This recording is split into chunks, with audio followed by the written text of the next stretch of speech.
I made this Oogie Boogie costume for Halloween. Wanted to show you guys because we are off next week. Awesome. Yeah, good stuff. Yeah, that's scary. Awesome. I might have some kind of nightmare or something now. I think you can wear it for the whole session. I'm going to go grab my character sheet from the printer. I'll be right back. Okie dokie. All right. So I just started a stream. We're still waiting on Craig. Brett, for some reason I almost called him Travis. I don't know why. Brett is not gonna be with us tonight. So once Craig's here, everybody's here. And yeah. I'll let Danielle get back before I do a recap, just in case she wants to hear it. So yeah, we're not playing next week because of Halloween. So enjoy your Halloween, everyone. Aw, man.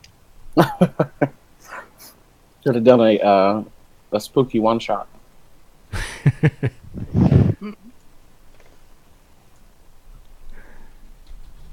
Everyone is a monstrous creature. That's right. All right, I'm here.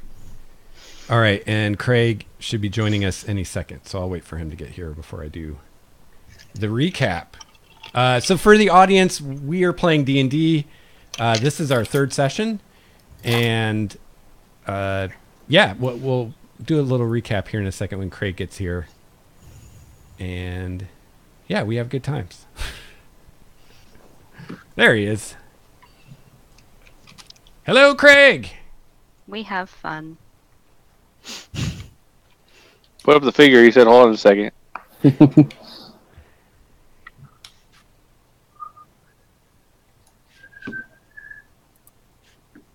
you hear us, Craig? I take that as no.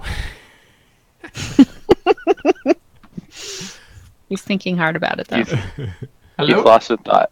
Hello? Yeah, I can hear you. Okay. Sorry, I had the wrong input on, and I was like, should be working. But c'est la vie. We managed to figure it out. So reminder to all of you, I am posting the link to these in the Discord. So that was a subtle hint to me, Lex? No, it's fine. It's fine. Just, I did the same mistake last week. It's fine. Like, I mean, we haven't started yet. But especially like if you're late, that'll be easier than... Because a lot of times I shut down my other browser windows. So I might not get your message once we really get going. But yeah, no worries. So this is our crew tonight. Brett can't be here. His daughter has a orchestra concert tonight. So hopefully she's His daughter sounds significantly more accomplished than me. And I don't know how old she is, but... I think she's 16-ish. And she's definitely more accomplished than me then. Yeah, she and probably has other things she's done too. She started GMing, I believe, which is awesome. Awesome. Yeah. That's awesome. Like father, Good like for daughter. her. Yeah. That's awesome. And I see Craig's sidekick is with us, so we have good luck. And yes. He's so cute. All right. He is. So just a quick recap. This is our third session.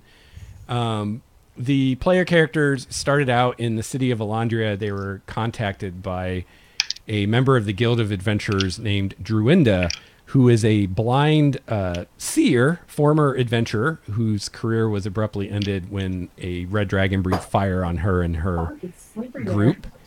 And she brought everyone together in the hopes that you would undertake a mission for her to go investigate a dream she had about a village out in the hinterlands to the east of the city somewhere. And so just like the news all over again.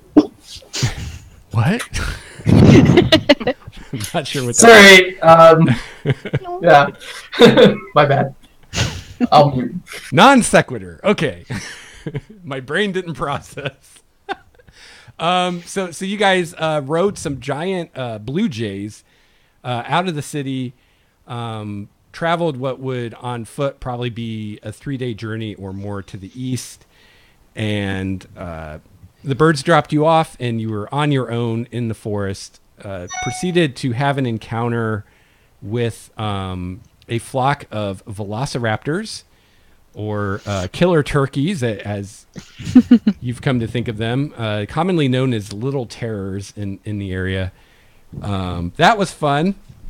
And then you guys made camp and rested, during which you were attacked by these animated plant creatures that were animated by some evil force. You made short work of them. And then you were pranked by some kind of fey being that created some apparitions in the woods. Brett's character Wall and Phoebe's character Bryn, I think. Was that right? Or no, it was Manny's character. Larissa saw this kind of ghostly, glowing apparition in the forest, heard a woman's voice asking for help, and proceeded to be blinded. And when all the dust cleared, everyone's packs and supplies had been emptied and artfully arranged around the campsite, things hidden here and there. And yeah, nothing was stolen or lost. So seems to have been a relatively harmless prank. And then the next day, you guys started searching for the village in earnest, and while doing so, came across a lone ogre, and decided he was a bit more than you wanted to handle right now. So you avoided him, and at the end of our session last week, you found the village, thanks in part to Craig's character Quincy's guiding hand spell. And you saw this village in the distance, and that's where we got to. So you at this point, you guys are still in the forest. The trees end before you. There's clear land ahead of you, and in the distance you see this village. It's surrounded by a wooden palisade wall. You see that there are some cleared and farmed fields between you and this wall. You see some people out working the fields. It's probably sometime in the afternoon at this point, so it's kind of in the middle of the day. And you see some people working the fields, and you see some smoke from cook fires coming from the village. And yeah, that's pretty much what you see from this distance. What do you want to do? Does it have a moat around the wall? No, there is not a moat. There is a ditch that's been dug around the wall, and it has you can just barely make out, especially those of you with higher perception, can just barely make out the points of what seem to be sharpened wooden stakes that have been placed in this ditch. But there doesn't appear to be water or anything in it. It's just a ditch. What is the general demeanor of the people outside? Are they like, harvesting in a hurry, or like are they just like carrying on with life just as normal? Yeah, make a Sorry, perception check. Yeah. Let's see. That's not going to be good.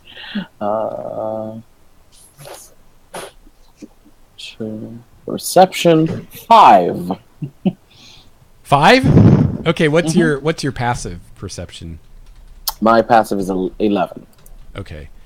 My passive is 15. Okay. Well, somebody's bragging. I'm just saying. Is there guards on the wall watching out?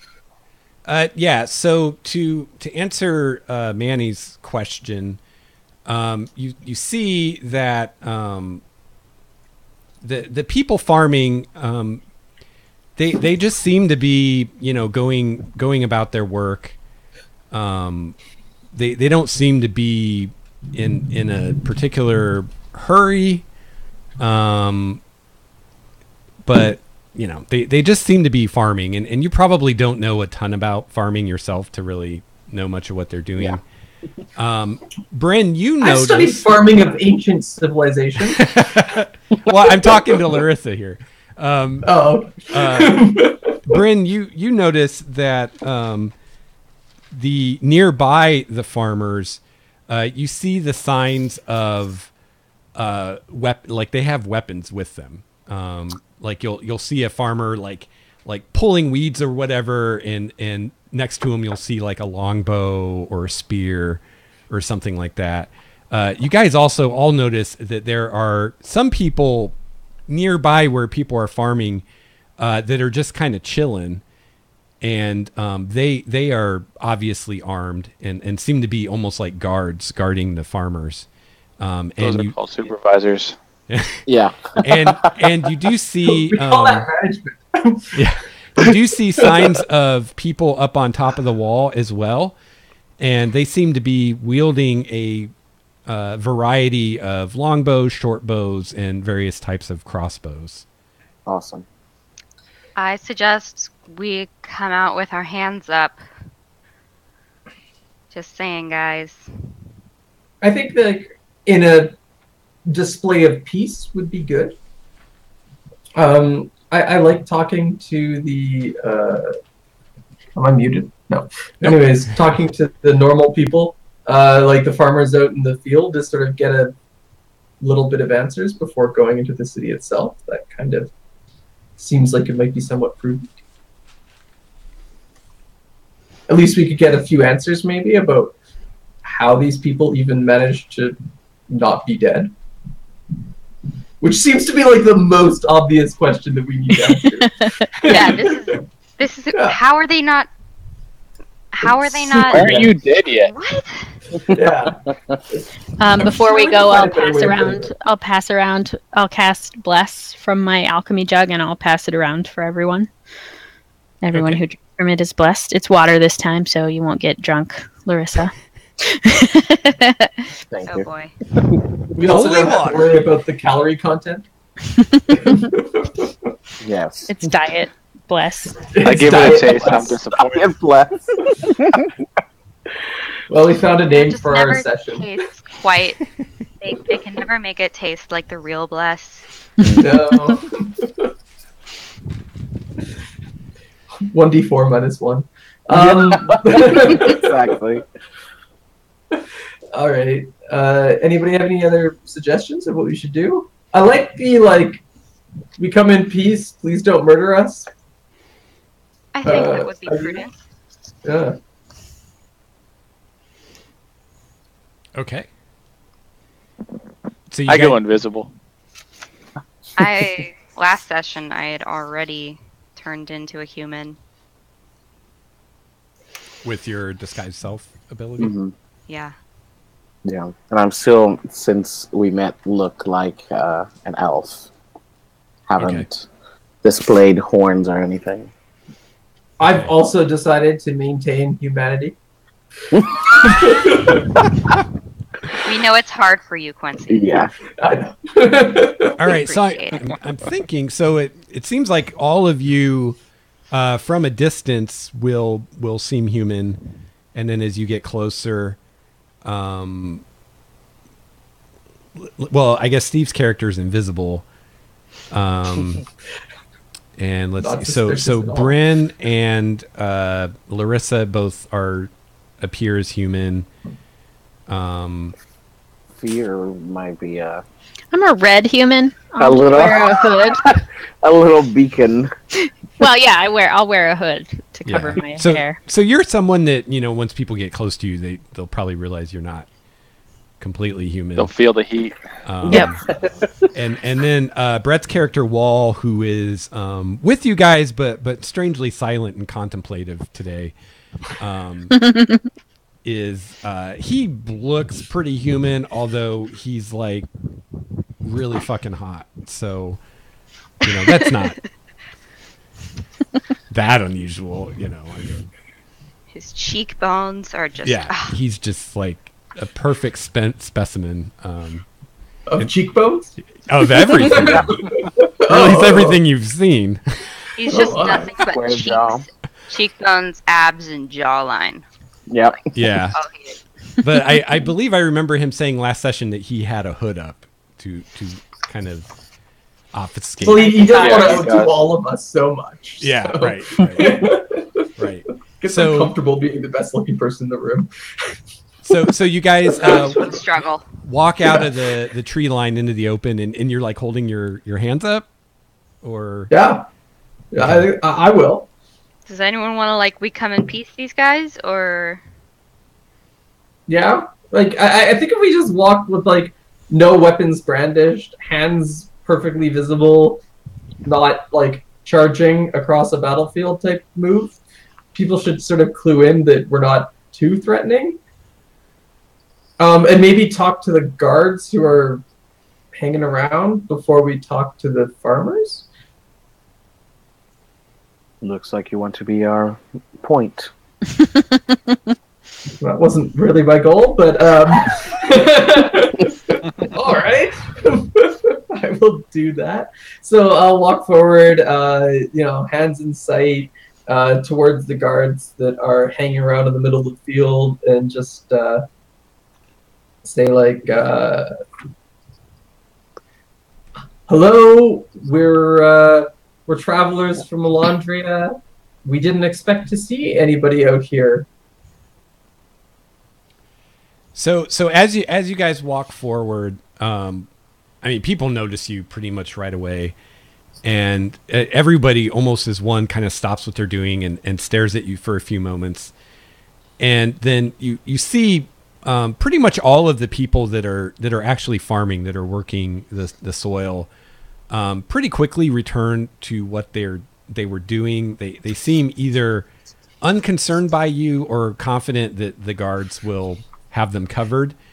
The guards are watching you, and as you start approaching, the one that's closest to you starts walking your way, as do a few of the others.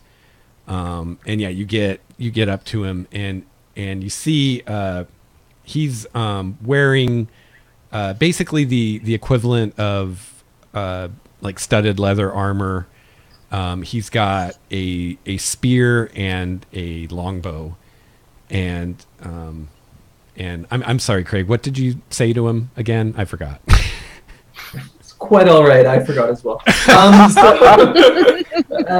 From coming Elandria. Didn't Yeah, we're from Elandria. We didn't expect to see anybody out here. Okay. Oh, Oh yeah, can you- yeah. You said you were traveling. Can you help Yeah. us out? We're travelers. He says, "Good day to you," and he kind of looks you all up and down. He kind of takes a double take at fear, but otherwise, doesn't seem to find anything strange with any of you. He says, "We don't get many travelers these days." Which is to say, we haven't seen a traveler in probably 5 years. The only reason we're traveling is because we heard of you, actually. You're our destination. Our humble little town? Yes, you're the only town we know of. do you is it possible? Who is in charge of this place? Do you have like an official or a town headsman or? Yes, that would be the Mistrims, the Lord and Lady Mayor of the town. They're in charge as much as anyone is around here. This is where the aliens come and say, "Take us to your leader." Come in peace. Take us to your leader. Could we speak to them possibly? Yes, of course. Says, I'll escort you to the village just to make sure there's no misunderstandings. As I say, we don't get any visitors anymore. How have you how have you managed to survive these last 5 years? We're curious. What's been going on? Well, just lucky, I guess. I mean, we built this wall as you can see, and you guys start walking towards the wall. It's a great wall. It's wall though? It's a very nice wall. Is it magical? Oh, not particularly. I don't think so. We just made it as high and strong as we could, and we make sure that it's always guarded. And we occasionally have some problems, but we've managed to hang on so far. We started to wonder if there's anyone left out there anymore. We haven't seen precious few. Mm-hmm. So you said you come from Elandria, the city? Yeah. So most people come from these days. We're with the Guild of Adventurers. Ah, I see. Well, Sort of. We're Maybe not yet. No, not really. We're working. Please Did you say that from invisibility, Steve? Yes. Oh my goodness. Yeah. So Steve, you're following along invisible? Yep. Well, okay, But maybe not we're not. silent, it seems. You know, we know people in the guild. We have connections, I guess. He's like staring from the direction that Steve's voice came from, looking very perplexed. I'll clear my throat. Sorry, that happens sometimes. Your voice gets thrown. I'm standing next to Wall as I'm saying this, so it looks like he's talking because he's got his hood up. So he leads you to the wall, and as he does so, he's just kind of making chit chat with you, and he says, "Well, I'm really curious how you say you found out about us. I'm really curious how that happened." Just rumor and speculation that some people had managed to carve out an existence within their hinterlands, and we scarcely believed it to be true, but we couldn't Someone be had a happier vision. to find people here. Yes. Oh yeah, the vision. The woman who sent us a song. Right, our actual backstory. I should have remembered that. No, it might seem a bit weird, but I guess so is a village surviving for these past years. I mean, wow. Seriously, wow. I don't know. Maybe every time someone comes to attack the village, the fey creatures make their stuff disappear all over the place. Well, it's not. Okay, are you still invisible? Yep. Yeah, at this point, the guard looks directly where Steve's character is.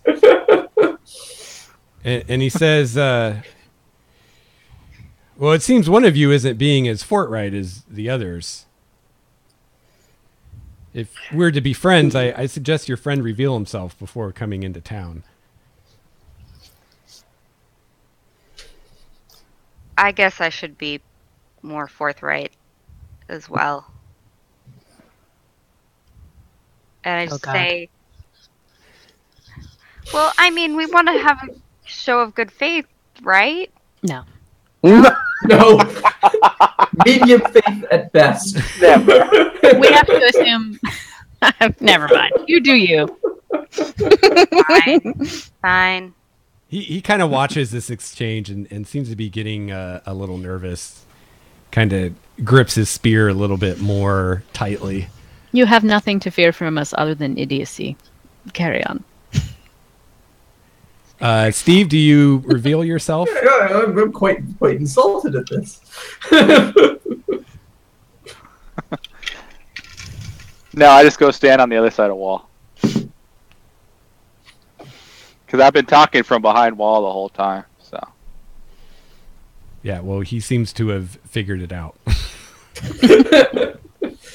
Honestly, wasn't that hard to do. Like, You couldn't shut up.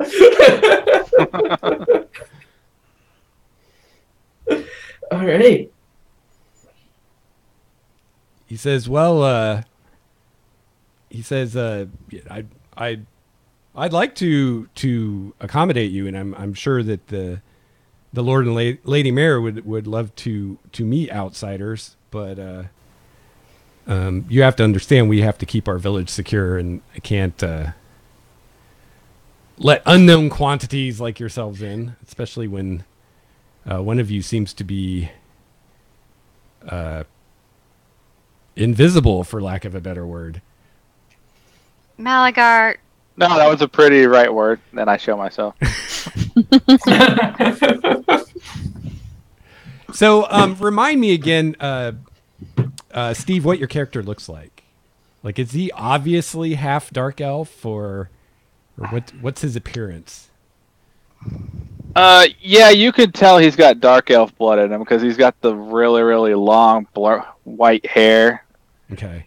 He's only got a grayish tint to the skin. It's normally bronze, so I guess if you can notice the grayish tint, then you would also know that way. But I'm very flamboyant looking. I'm decked out in feathers and purple garb, and I look like nobility. Okay. Well, as you appear, he kind of takes a step back, kind of looks you up and down, and he seems to linger on your face quite a bit. And I mean, you recognize the look, you know, as people are realizing what you are.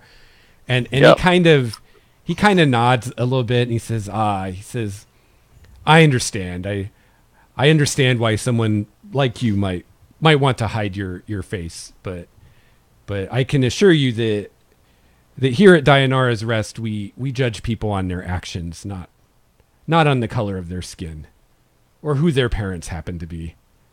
Well, in that case, I'm gonna take a leap of faith, and I drop my disguised self. So he like looks at you because you say that, and then he like is looking up. Yeah. As to his eyes, you seem to grow like a foot and high. Yeah. What's the name of our patroness? Druinda. Druinda. Mm-hmm.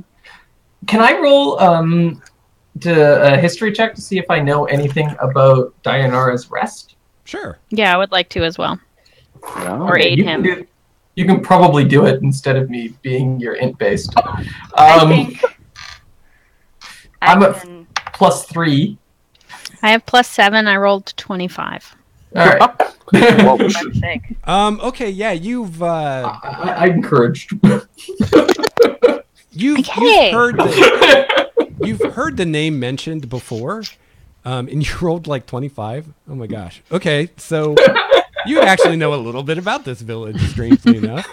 Must have been in a history book or something. Oh, Dayanara's Rest. Yeah. So you know that they were a small village. They were part of the kingdom that Elandria once was the capital of. You know that their main export is wool. They raise alpacas. And so they produce very, very fine wool that is valued all over the world. And they used to be known for it before, trade broke down. And yeah, that's about all you know about them, other than the name comes from a legend that in ages past, when the gods still walked the world, that there was a story that Dayanara, who's the goddess of the hunt, was hunting and stopped in the forest by this mountain stream to make camp for the night. And that was where later some of her followers created a settlement there. And supposedly that's where the name comes from. Oh, Dayanara's Rest. I have read of you. Do you still have the famous alpacas and the wool? Oh yes. It's actually been piling up over the past few years because we haven't had anyone to trade with. Oh, very exciting. And actually now that you look, you notice that him and everyone else that you see as you approach the gate, they're all wearing wool clothing, which isn't that unusual, but it's more finely made wool clothing than people of this social station would normally wear. So it seems like, since they didn't have anyone to trade the wool to, that Everybody's in extra fancy knitwear. Yeah. So scarcity is a thing in economics. And so yeah, he sees Bryn take her true form, and Bryn, you can tell from the expression on his face that he has no idea what you are, but he doesn't seem alarmed by you, more curious. And he says, "My, you are a tall one. You're even taller than the Lady Mare, and that's saying something." Have you ever seen a furbolg before? I have not, my lady. I'm honored to meet you. Yeah, I apologize for the subterfuge. I find that I don't like a lot of attention, and well, furbolgs, we're pretty rare. We tend to keep to ourselves. So, Anyway. He seemed kind of speechless at this point. Confronted with a half dark elf and a full furbolg, he just doesn't quite, and whatever fear is, he doesn't quite. I'm gonna flash fire in my eyes just to fuck with him. We are not helping. He says, he says almost to himself, he says, "We surely have been out of the world for a long time."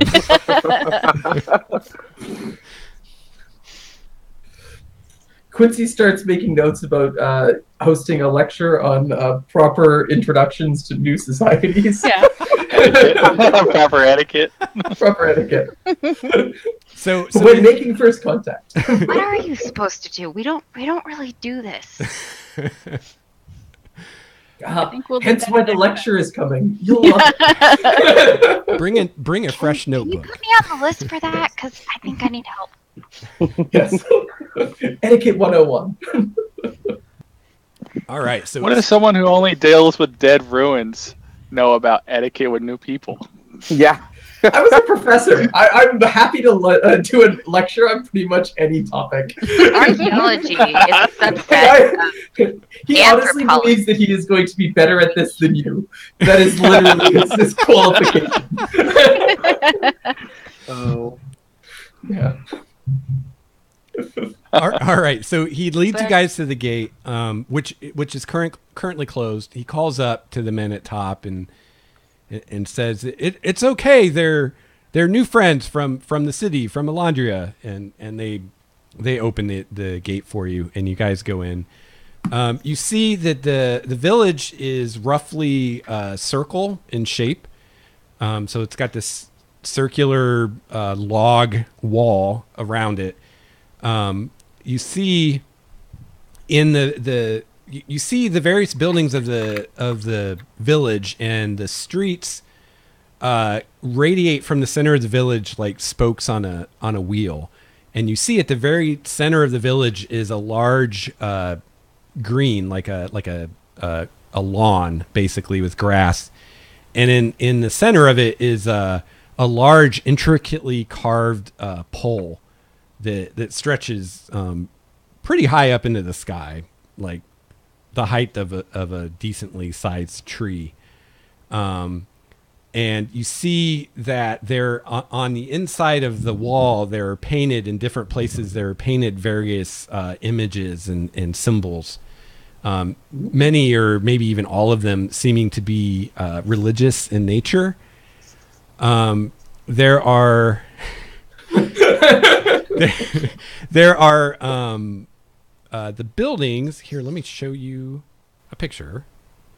Stand by. Boop. There, I show the people watching, and now I will show you guys. Let's see. How do I do this again? Oh yeah, over here. Second-class citizens we are, I guess. Yeah. Here we go. So this is showing you what the large, like, community buildings look like. They have these thatch roofs that go almost to the ground, and they're big. And as you get closer, you see that the buildings are constructed of wooden frames with some kind of, to use a modern term, I'm not sure what they would have called it, like basically cement walls. Cob? Yeah. Yeah. Did you say daub? Adobe cob. I said cob. Oh, cob? COBH. Oh, okay. It's like mud and Is hay. Yeah, Yeah. that's what this is. Yeah. We just always called it poor man cement. I didn't know what the what the real term for it was. Yeah, so those are what the Ancient architects in our midst. Yeah. Yeah. Yeah, there are so that's what the big community buildings look like, and then the more kind of like the residences look more like that. They're smaller. But it's the same kind of architecture, I guess. Yeah. So it's not made out of wool. No. Maybe they use the wool Hopefully for not. I was insulation. gonna say they could use the wool in the cob. Yeah, that could Insulation. be. We lost Lex as a video. It's like Yeah, Oh, that's what happened last time. Yeah, I was hoping that wouldn't do that, but it did. So I know how to fix this from last time. So I will just stop the stream real quick. Kind of a mess. All right, there we go. Sorry for people watching. We should you be can almost back. do it in 3D. You have two different perspectives. You could create 3D video of Lex. Yeah. Yeah. Well, another way I could do it is I do have a laptop that I could use as well. So, but I think from now on I'll just put it in the folder like we did last time and say, hey guys, go look at this image. I got here early, so I already saw the images. Yeah, because I was testing it and it still didn't work. Oh. All right, is everybody back? I think so. Yep. Yeah. Awesome. And Physically. everything's- Yeah. Okay, so let's see. I told you about the buildings. I got a list here. Once you're in the village, you see some of the animals. So each of these little houses has a garden. They seem to be growing a variety of things, including, in the fields, they were growing corn and barley. In the gardens, you see squash and beans, potatoes, sweet potatoes, pipeweed. You also see quite a few apple trees in the town, various types of apple trees. And as far as animals, you see most of the people seem to have chickens as well as alpacas, which, if you don't know what alpacas are, they're kind of like little miniature llamas. They're very cute. Yeah, they're adorable. They are adorable. And their wool is very, very soft. It's much softer than lamb's wool, and also warmer. And they're kind of mountain dwelling animals, is kind of their natural habitat. I have to look up an alpaca now. Yeah, that would be an image I should have gotten to show. Are we in? Oh my God, we they are are in a the mountainous cutest things. area. Yes. Yeah. I like that little hairstyle. It's cute. Yeah, they're literally adorable. Yes. They Do come in they all also- different colors. Nice. Do They're they kind also of- spit on you? I don't know. Yeah.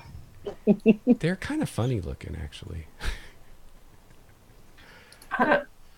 Oh, they're pretty cute. All right. Sorry. It's all right. This delve into cute animals is my passion. Fun fact, some sheep farmers will put a couple alpacas in their herd because alpacas will try to fight and scare off predators. Really? I didn't know that. That's Yeah, awesome. they're scrappy little guys. There's Wow. alpacas go up in the llama hierarchy in my mind. Yeah. Yeah. Like the only other llama I liked was from Emperor's New Groove. That's like Mhm. Uh-huh. That's the one. So if you guys go to our shared folder in the images, there's one for Dianara's Rest now, and I have those in there if you want to see them. And then I will show the people at home. Let's see, will it work now? Nope. Hang on. Because I added. There we go. I'll show them what an alpaca looks like. Wait, you put 2 alpacas kissing as the image? I did. As he should. Yes. You just need to like up it in order of magnitude. I love the one of their faces. These are alpacas that were just sheared, it looks like, because they're pretty bald. Yeah. Yeah. The poor guy who literally cannot see in any way. Like the one in the middle of that, like there is no eyes there. Yeah, they look like they'd be right at home on Fraggle Rock, don't they? Yeah. So yeah, you see a lot of those guys around. It seems like most of the families also have at least one cow, which seem to be used mainly for milk and milk products as opposed to meat. So how big is this space? Like how many buildings are there around? Like if they have alpacas and cows and yeah, it's a pretty garden. good sized village. There's not a lot of buildings, but there's a lot of space. The buildings tend to be more towards the wall, and more of the middle is more open, as well as some of the more community buildings are towards the middle. Let's see. And everyone we see has been human so far. Yes. Craig, Quincy, your character actually would know what the big pole in the middle of the village is about.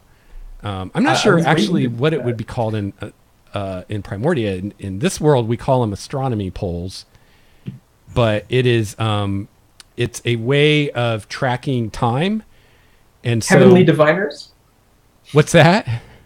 Heavenly diviners? Yeah, it throws shadows on the walls around the village, and that's what the different images are. So depending on where the shadow is, it tells them, oh, this is the solstice, or this is time to harvest, this is time to plant, as well as various religious holidays. And so it's like almost like a calendar kind of thing as the sun moves, or suns, I should say, move. When I get close to it, I'd like to sort of like, you say it's intricately carved. I will definitely start studying all the carvings and everything, but I don't want to like rush too far forward. Okay. Yeah. If I get a chance, I'd like to look at it too, but I don't think I'm quite as interested as Quincy. Okay. Obviously. That's fair. Quincy runs and hugs it. Right. It's not a tree. So we each have our own interests, you know. Everybody's got to have a hobby. Right.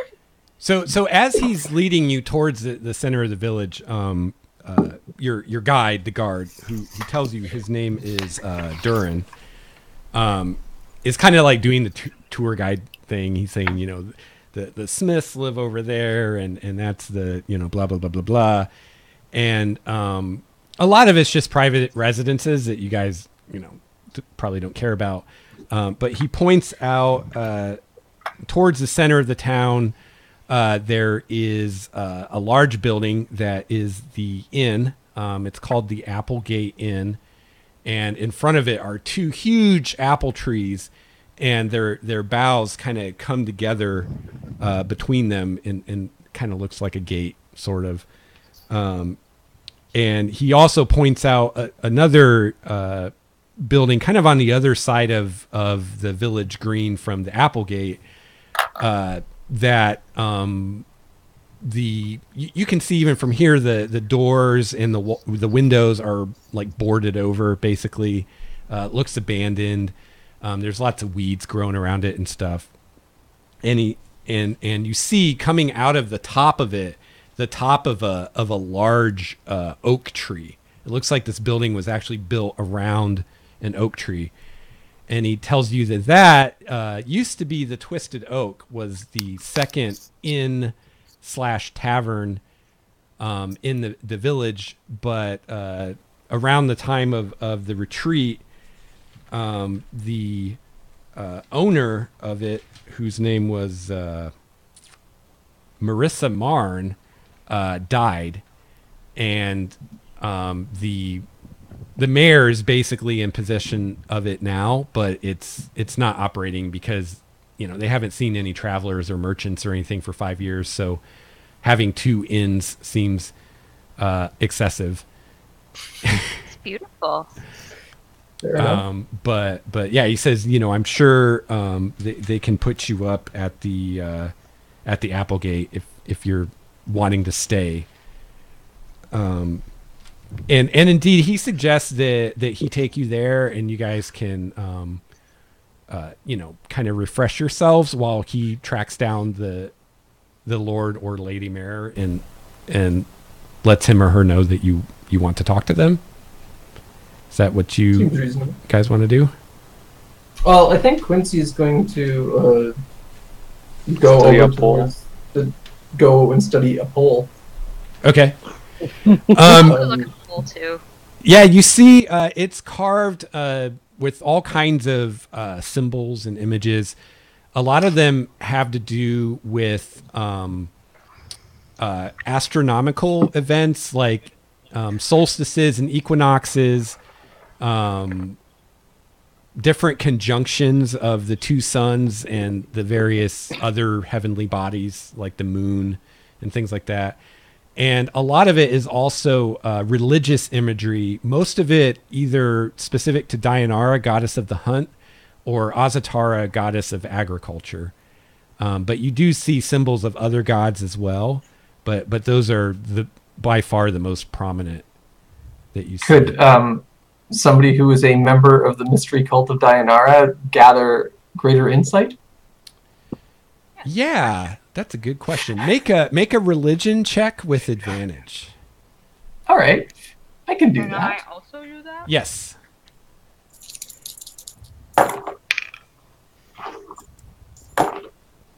$19? Okay. Phoebe?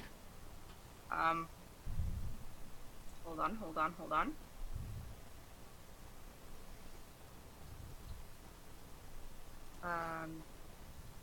That's 11 plus.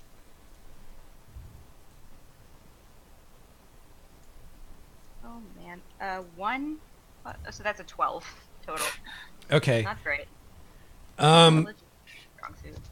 So Bryn, you see all these symbols of Dayanara, and you can tell that they definitely revere that particular god quite a bit here. Quincy, you notice kind of hidden amidst all these carvings and symbols, you notice a very small symbol of it's a symbol of a bow and arrow with the moon. Okay. And you know that to be actually a symbol of Dayanara's mystery cult, and is a sign that the cult is active in this area, that there are members of the cult here that practice. Ooh.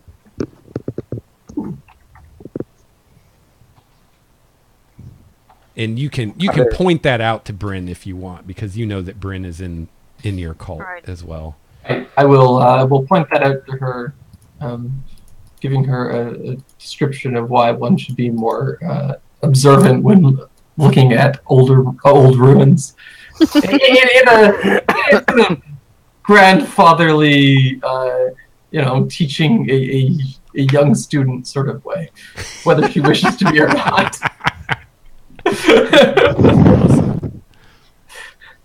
Intriguing.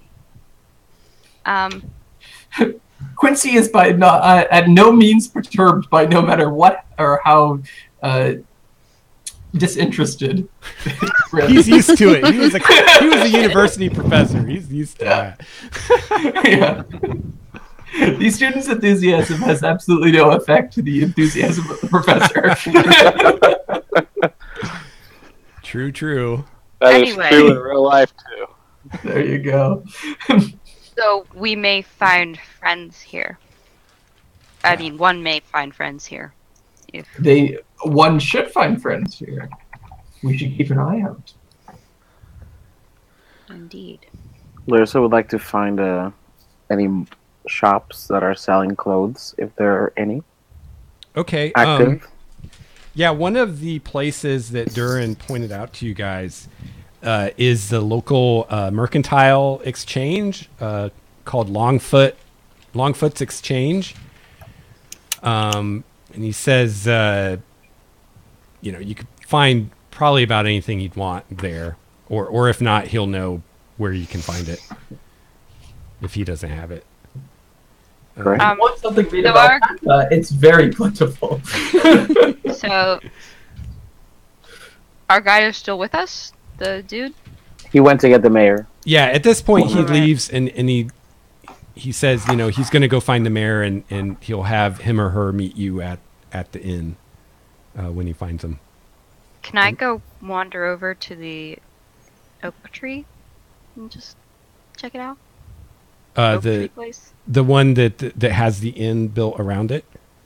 Yeah. Yeah, well, you can't get to the tree because it's like in the middle of the building. Can I just go?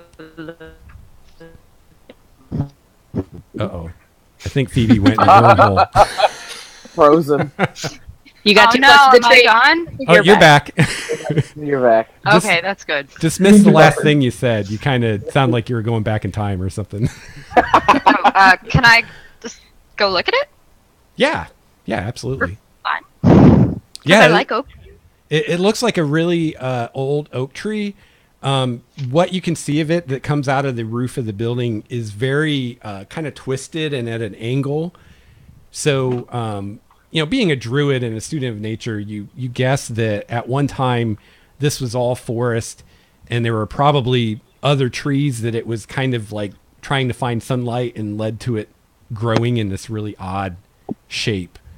But now that there's no other trees around it, it looks even more odd all by itself. But it looks like it was actually used as like a foundation for this building, and this building was kind of built around it. That used to be an inn, but looks to be abandoned now. Humans. But the tree's still alive. Well. This one, anyway. I just say, hi, buddy. Thanks for, being the foundation of a building. I'm sure they really appreciate it. There's a squirrel on one of the lower branches, and he starts, chattering at you.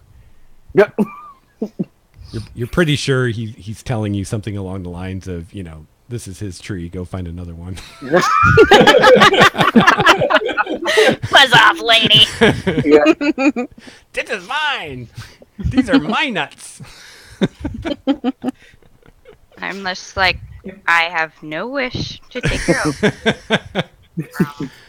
I can't I like remember. all Can squirrels Have a being good grumpy day. jerks. I like it as a concept. Phoebe, can you understand animals or can they understand you or both? I can't They remember. can understand me Okay. in a limited sense. Okay. I couldn't like explain string theory to them. Right. Sure. So Wait, you can tell you them explain string theory to other people? No, Okay. I cannot. But Fair enough. I can get basic concepts across to them. I can't understand them without using a spell. that. Okay. I have advantage on charisma checks to influence them. So you tell him that you're not going to take his tree or his nuts away, and he calms down. He just watches you now. Kind of He still flicks his smirks. tail.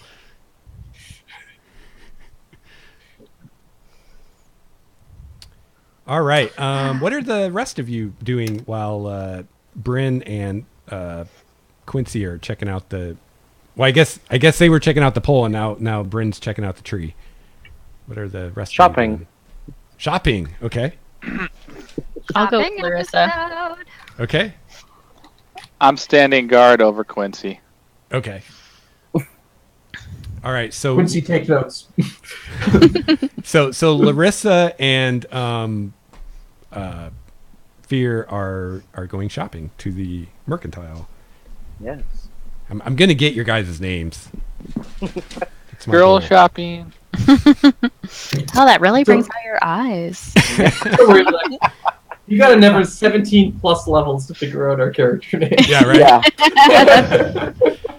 So you guys go to the Longfoot Exchange, and it is actually one of the buildings right next to the Applegate Inn. The building on the other side of the inn seems to be a stable. And you go in, and you as you go in, like there's one of those little bells on the door that rings when you walk in, and for a moment you're kind of in this front room by yourself, looking around. There's not really so much merchandise displayed. There's just kind of a counter and then like a door going into a back room. And after, maybe half a minute or so, a fellow comes out of the doorway, and you notice right away that he's a halfling, the first non-human you've seen in this village. Oh. He's about 3 feet tall, like most halflings are. He's got curly, really super curly, kind of reddish brown hair. He's got kind of a light tan complexion and brown eyes, and he just has this huge grin on his face. And he walks up, and you see it's kind of cute. You see him like go up these little steps like behind the counter, so he's like up on this platform so he can like stand over the counter. And he says, welcome to my exchange. He's like, I can't believe it, strangers. I haven't seen strangers in so long. So great to see you. Greetings. Someone who's going to pay with money and not credit. Right. I bet they don't have money. I owe you 3 alpacas. Yeah. He says, I'm Logan Longfoot. This is my establishment. I'm very pleased to meet all of you. And who are you? And he like grabs Fear's hand and starts pumping it up and down with It's like, extraordinarily hot. oh. Please meet you. You're charming. She likes to state the obvious. Yeah. And your name, my lady, and he takes your hand, Larissa, and shakes it as well. Larissa will do. You are the first non-human we have encountered here. Oh yes, they are mostly humans here, but they treat me well. That's good. Other halflings Little kid. here. He says, yes, Are you there's one halfling family that lives here, and then me, and that's it. Good. What season is it, or at this time? It's late summer, early fall. Okay. I just wanted to know for, purchasing purposes. Whether I should what get a weight scarf. of cloak you should get? Yeah. Yeah. What color? Value is of it? a hat. Whether I should get a coat or a dress. Winter Well, you'd boots. hate to buy white. It's past September. If I buy like a scarf, will it catch fire? Do I have to buy fire-resistant clothing? Ooh. That would be very inconvenient. It You would, mean wouldn't from it? your How would hair? you sleep? Yeah. Like, you would go through pillows so quickly. Yeah. Yeah, Oh my God, I guess it could. What, like, how do you wear your hair? Is it long? Is it short? It's long. Yep. With Does it like highlights of fire. hang down or? Yep. Because if you put it up, like a then your Yeah. scarf would be safe. Yeah, no, that seems like a reasonable thing to do, but I don't like to capitulate to fashion or convenience. So there's just fire. Yeah. So you just And need to I- buy a lot of scarves Yeah. Yeah. and replace And I them assume- regularly. And I assume any tie that you try to put just bursts. Yeah. I may be able to like I am- prestidigitate a knot in my hair. You were the bane of I this imagine her alchemy drug makes something that's fireproof that she can pour on her clothes. It does. I don't make that yet. Yeah, that's Maybe a someday. possibility. Yeah. That Someday. might be the first thing I attempt to accomplish after I ruin a very finely knit scarf from Dianara's Rest. Longfellow stopped selling you scarves because it just seems wasteful. Or I'm his favorite customer because they have no. Yes. You're the first customer in 5 years, so he's not going to be picky. Yeah, I would like to buy some scarves, but Oh, I don't know yes, what yes. scarves cost. Oh yes. Well, let me show you some of what I have. And he runs back in the back room and comes back a few minutes later with all kinds of scarves. They pretty much are all made of the alpaca wool, but all different colors and patterns. And he says, yes, quite a few of the villagers enjoy making these on their free time. And we've got quite a selection that we haven't had much trade in the last few years. This is only some of my favorites. I've got still more in the back room. No, I think this is a good representation. How much? Let's see. What would a scarf cost? Does this In a come glut of fire- scarves, Lex. A glut. Yeah, right. She's also willing to buy, like, en masse. She's gonna. Yeah, I might need 5 scarves depending on cost. And do you accept beer or wine as trade? He Only says, Visa or MasterCard. he says Yeah. yes. He says by necessity, I do mainly trade these days. I can offer you mayonnaise. There's not a lot of use for coin, although I do have hopes that someday the situation will change and we can trade with Elandria and other places again. Yes, our visit may be Someday. the start of a very fruitful trade relationship for you. You should extend your best diplomat discount.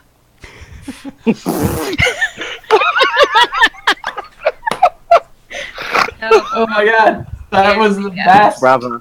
Congratulations. Bravo. Not afraid to haggle. Where are the damn clothes? I can't find them. You should be wearing them. No, I mean the prices. In the book. Yeah. I know what you meant. Oh, here we go. Oh, okay. So they just have like outfits. Yep. Well, 5 scarves maybe is enough to constitute a Yeah. simple outfit. I'd say he'd tell you the scarves are a silver a piece. Okay, I would like 5. Would you Okay. like mayonnaise, beer, honey, wine, oil, acid?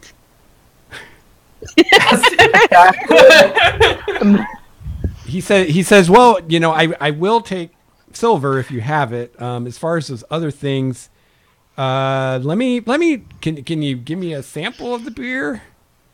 Sure. Depends how good it is. I say beer to my alchemy jug and I pour out a little tipple. Okay. Didn't you already do water though? Oh, I thought I could do bless separately. It's what it is when I bless it. Is that how it works? It's not like bless. It's whatever fluid is in there when it's blessed. Yeah. Okay, then So- never so- mind. Never mind all of that. Here's 5 silver. Okay. Blessed water. Does that make sense, You give him water. Danielle? Yeah, that makes sense. Yeah. And I'm thinking in the future you'll be able to use it more than once a day too. So you can How get many gold? How many silver in a gold? 10. 10. Okay. Yeah. It's just like WoW, isn't it? I don't play WoW.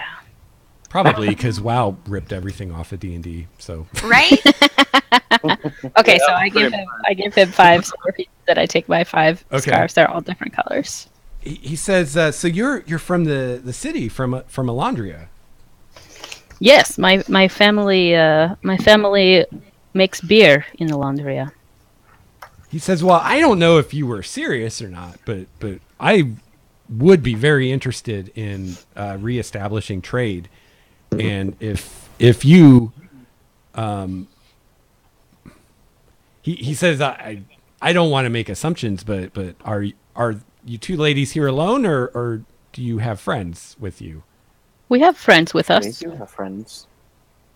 Are you and your friends? Friends is a strong word. I mean, I have assume you Companions, got here acquaintances. in one Oh God, where'd piece. you come from? I assume you. Pops up at the most inconvenient time. I assume you got here in one piece. So you must be able to handle yourselves out in the wilds. Must Yes, be we are strong women. good with a blade or a spell or something. Yep, Yeah. good with things. Yep, Excellent. very resourceful. That's what I was hoping. He says, "Well, I tell you what. If you're going to return to the city, I could definitely make it worth your while if you would be willing to take me with you, as well as some sundries that I could sell in Elandria, and then Ding, escort bring mission. things back. Yeah, basically. Yeah, he wants you to take him to the city so he can trade, and he's Oh my willing god. to pay It's you gone to full do it. circle. Yes, Wow, quest they're giver. And now D&D is ripping off WoW. Yeah. I hate escort quests. They're so buggy. He says I would be. Yeah, they are. He says I'd be willing to pay you. Let's see, 200 gold pieces if you could do that, That for me seems sometime. that seems Whoa. like a 200 gold pieces. Let's see, divided by 6. That's pretty good. Larissa, what do you think? You're probably a better Throw in some negotiator. scarves and you got a deal. I mean, it is very dangerous out in these woods. Have you yourself ventured? Not in recent years. No, it got too hot out there for me. Last time I tried to go out, that both my guards got killed. Just a few hours outside of the town, I came back. So you know the dangers. Perhaps it would be best if you invested a bit more in our services. Make a persuasion check. Meanwhile, Bryn is going around and introducing herself to all the alpacas. Okay. Yes. Are they terrified of you because you're so big? What? Animals love me. That's true. That That's is true. a total of Or 20. Oh wow. Woohoo! He says, "Yeah." He says, "You're right. You're right. It is very dangerous out there." And I mean, I have all this overstock. I don't have anything to do with. I could give you 300. Would that be enough? Sounds That's good. very good. That's 50 apiece. Let's put That's it very on good. paper before we forget. You're a clever girl. I like you. I happen to have paper. Do you have paper? A parchment. Oh, you would like an agreement? We draw up an agreement. Contract. Yeah, we Of can do course, that. we- Sure. He brings out a piece of parchment and a ink pen and some ink, and he writes. Is there a notary out here? He writes, I, D&D. Logan Longfoot, do agree to pay Bryn and I'm sorry, miss. How do you spell your name? I've not heard that It's one before. Larissa and Fear. Oh, Larissa. F-I-R. Oh, Fear. Okay. And companions, total of 300 gold for safe escort to and from the city of Elandria. How does that look? He shows it to you. And from? Yeah, I don't remember the from. Well, yes, I need to come back with goods from the city that the villagers need. Double the travel.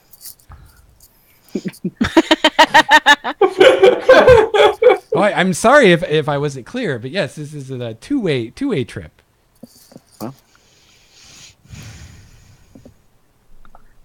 Well, I think we're going to have to take this back to our associates. That's less yeah, than so I we'll have to. expected.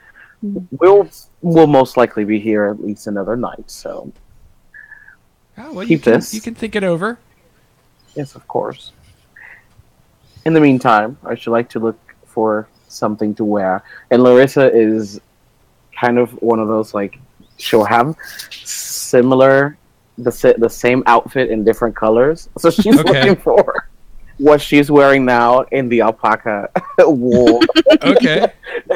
What which is what are you wearing? sort of now? like a jacket with like a long tail, which reaches all the way to the floor.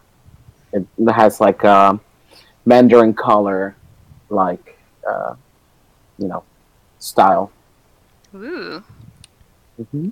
So how nice are your clothes? Are they like really nice clothes? Or? Fine. Yes, they're fine clothes. Okay. So you're wanting basically the same thing, just in different colors, right? Yes, and the different material. Obviously, the Okay. alpaca.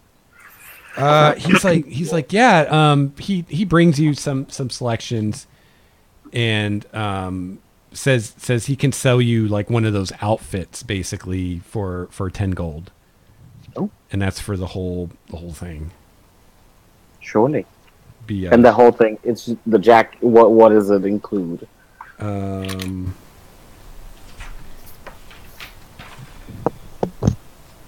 not sure. Let's see. I'm looking at the fine clothes in the PHB, so it'd be. I don't know if they actually 15 define gold. that. They don't really define what's in that. But yeah, it would probably it'd be the jacket and the blouse and the pants, the whole thing. Perfect. Everything but shoes, probably. Mm-hmm. And yeah, he can do a few different colors or patterns if you want to get multiple ones. I say for 10 gold pieces, this must be your best work. He says, "Oh yes." He says, "I would get." He says, "I would probably get 20 or more in the city, but Ooh. Supply and demand, supply and demand." That is true. And I will say, I'm giving you ladies a bit of a break because I'm hoping you can help me out later. I'll be completely upfront about that. Of course. I have turned into an alpaca. Yes. It's a great way to make I love friends. the side story that just every once in a while, alpaca. May I talk to the other alpacas? Sure. What do you want to talk to him about? Well, wait, hold on. Let's finish up with Manny. Yeah, no, you guys. Well, I'd say very well, and I just hand him the coin. Okay. So how many outfits no did you buy pouch. from him? Just the one. Just one? Okay. Cool. And maybe a scarf Okay. as well. You guys I are hear they're staying. nice. Yeah. All right, so Bryn, you wanted to talk to an alpaca. Yeah, I'd like to get in the herd and socialize. Okay. What do you say to him?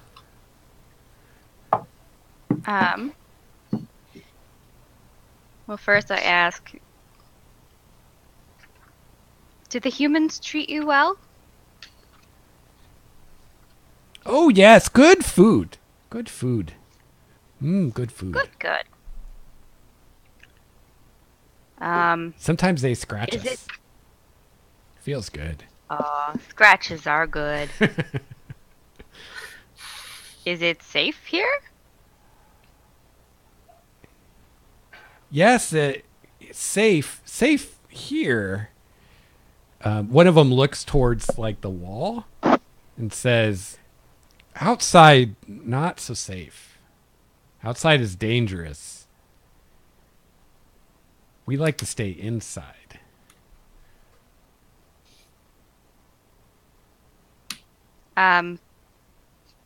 I know. Yeah, agreed. Outside, bad. Inside, good. Happy? Are you happy? Oh yes, very happy. One of them that's talking to you like takes a crap and says, "That was nice." Good job.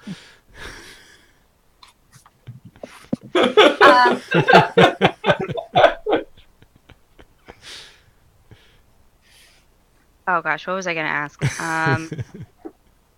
They're simple creatures. Does anything strange happen here?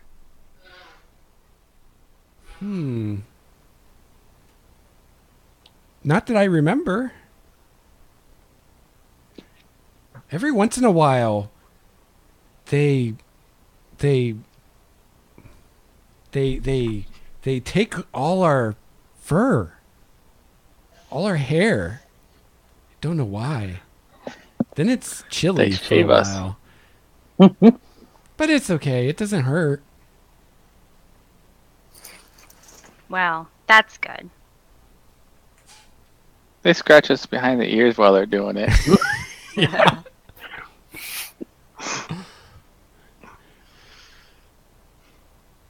Then the other one takes a crap. That was nice. That felt good. Better out than in. That's what I always say. One of them says very wisely. All they think about is poop and their fur. Yeah. The deep, deep lives of alpacas. Say, indeed. Well, Would you like some corn? We're having corn. I would love some. Thank you very much. They show you the like a trough that's like filled with like ground corn, and they start eating it. I eat a little bit, but only a little bit. Just to be polite. Just to be polite. Exactly. Good corn. I frolic around a little and then just sort of trot back. Take a crap. Yeah. When in Rome. Nice.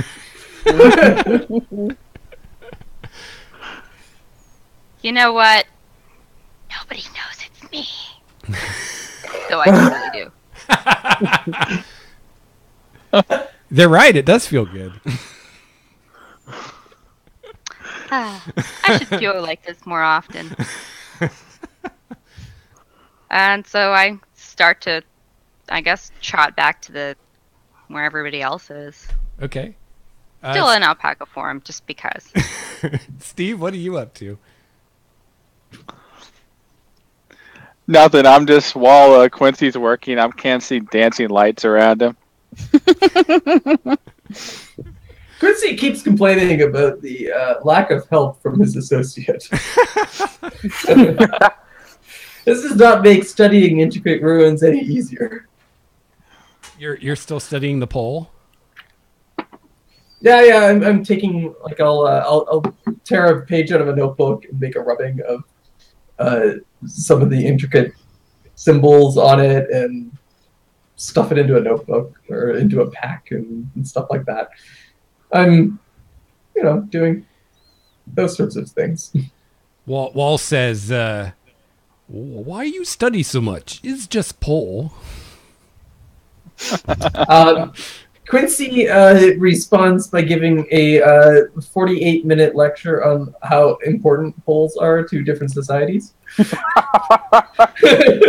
Wall listens through like a sentence or two and then starts seeming to be scanning the rooftops and buildings for threats. And Quincy notices not. You or do Malago is actually surprisingly listening. Phallocentric. What, Phoebe? I said, do you or do you not use the word phallocentric? I do. I give an entire discussion. It sort of diatribes into patriarchic and matriarchic societies and the benefits and the cons and pros of each, with no particular leanings towards one side or the other, just giving historical reference. Wall says, so you're saying pole is big cock. Interesting. He seems to ponder that. Quincy applauds his ability to be able. Thank you. Quincy applauds Wall's astute understanding of phallic representations within ancient societies. And everybody realizes that Quincy might have been a very nice marker. This is basically the end result of this conversation. I'm going to get an angry email from Brett. Yeah. You were taking too many liberties with my character. Either that or he'll start laughing. Be like, yeah, I'd say that. Yeah. And you are not getting the accent right. Okay. Well, it's hard. Yeah. All right. Okay. So after a while, everybody kind of comes back together in the center part of the village. I pop out of alpaca form once I'm with everybody.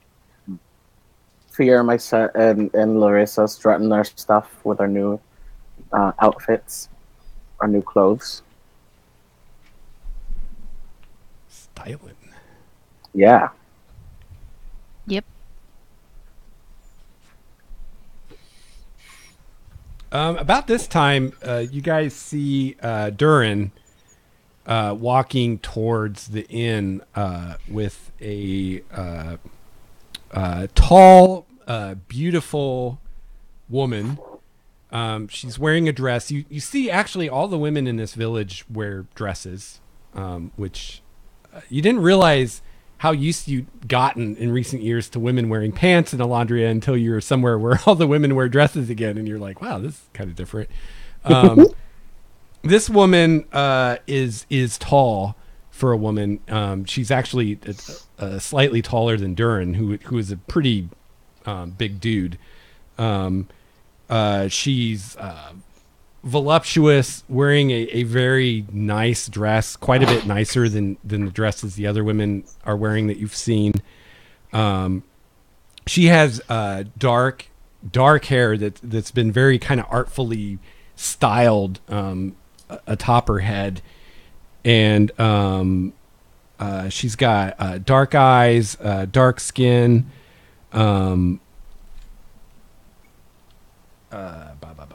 She's got there's a couple braids in her hair that's kind of worked into the hairdo, and you're guessing just from the way she kind of carries herself that this is probably the lady mayor that he mentioned.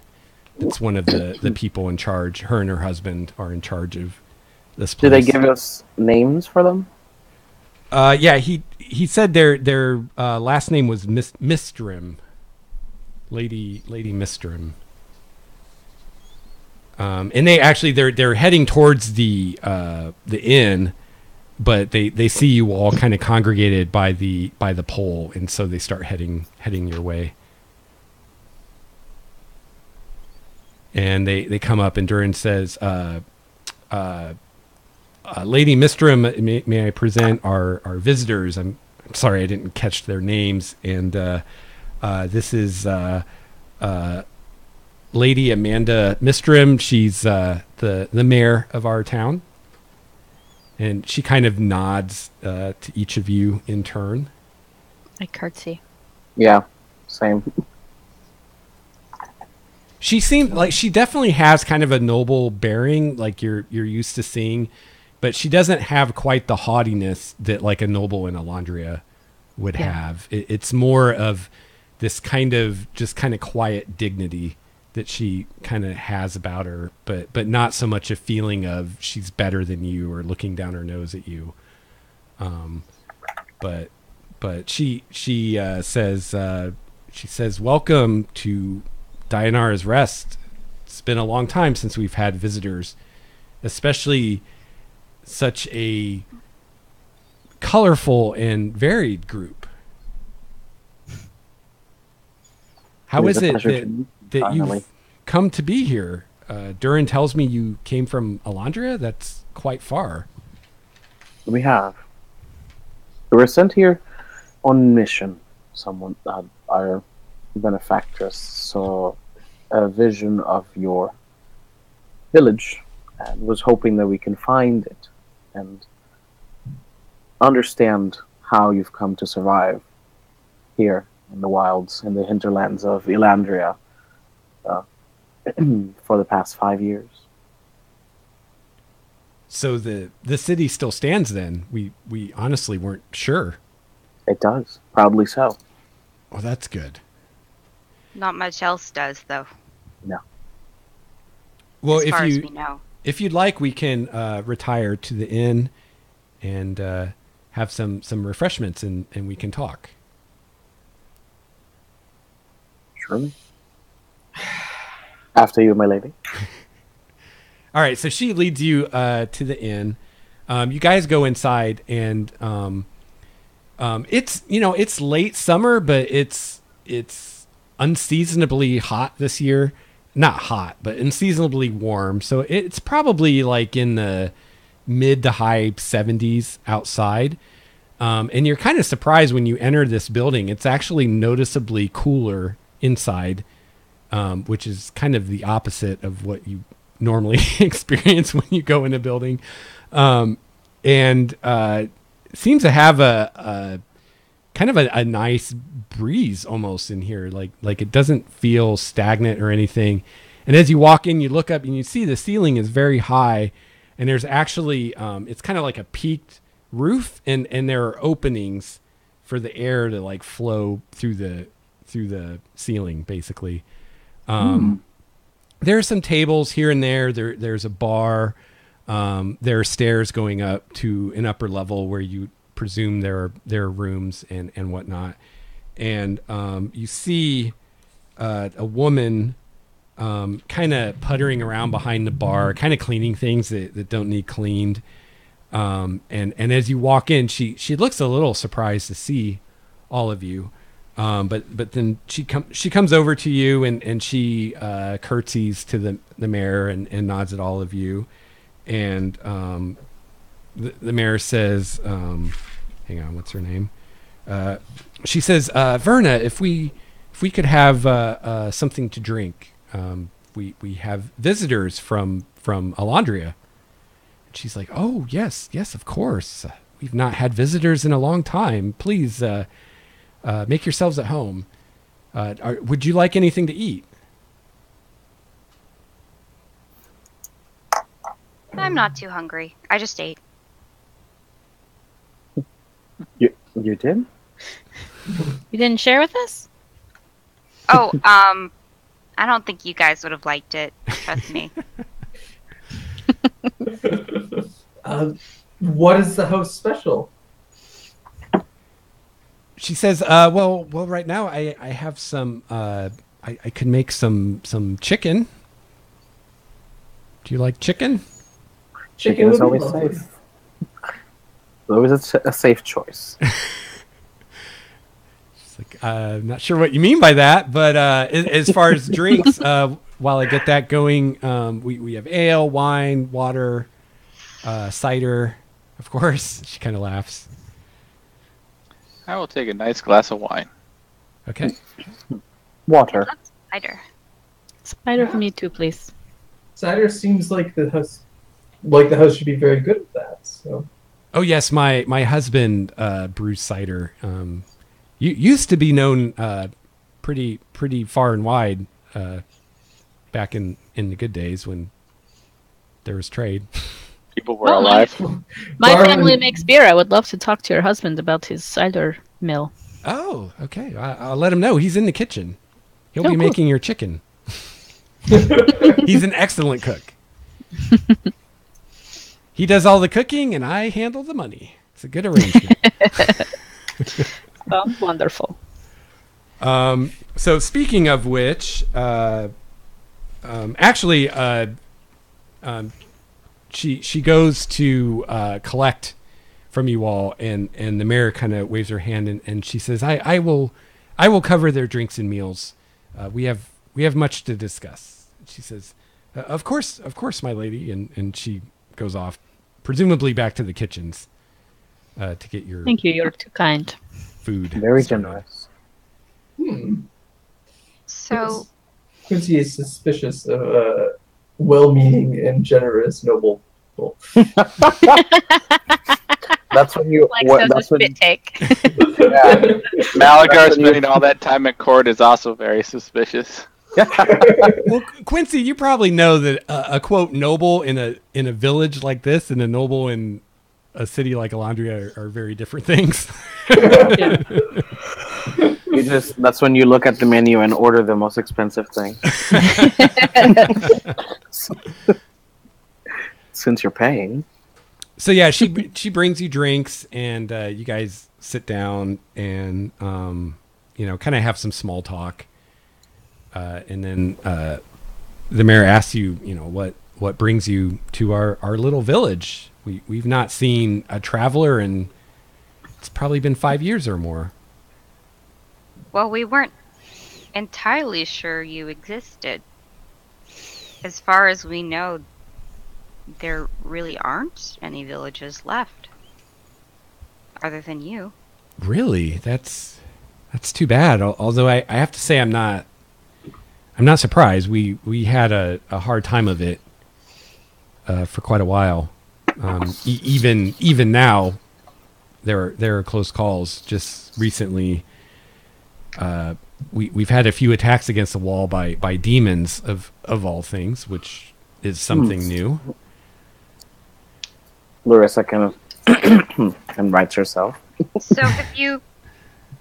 So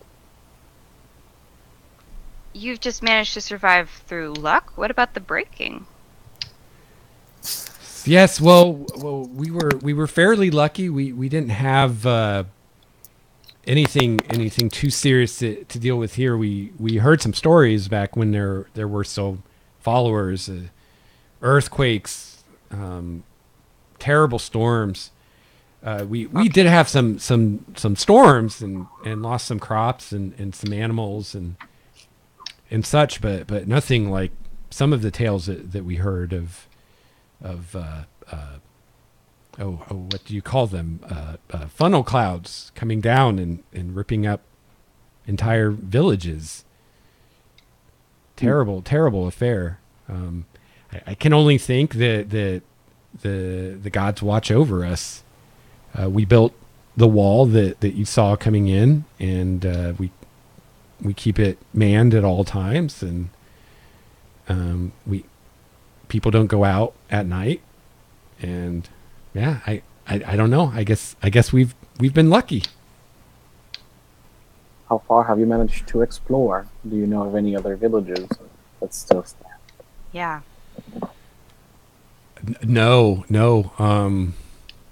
The nearest settlement to us actually is Elandria, and until you came, we didn't even know for sure Elandria still stood. We used to see quite a bit of traffic from merchants on their way to Elandria from places farther east, but that stopped a long time ago. So you said you came here looking for us. How's that possible? How did you know we were here? Our benefactor had a vision. How unusual. Mm-hmm. We agree. A vision about our village. She's a very talented seer.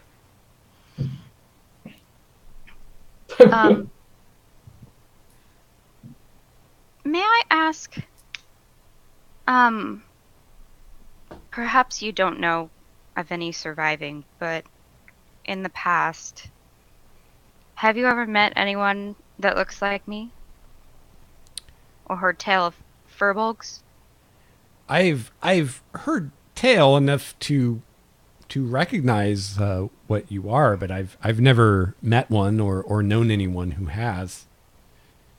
We're So pretty isolated here, especially in recent years. But even before, we were fairly isolated, except for the merchants that would come through. Well, that sucks.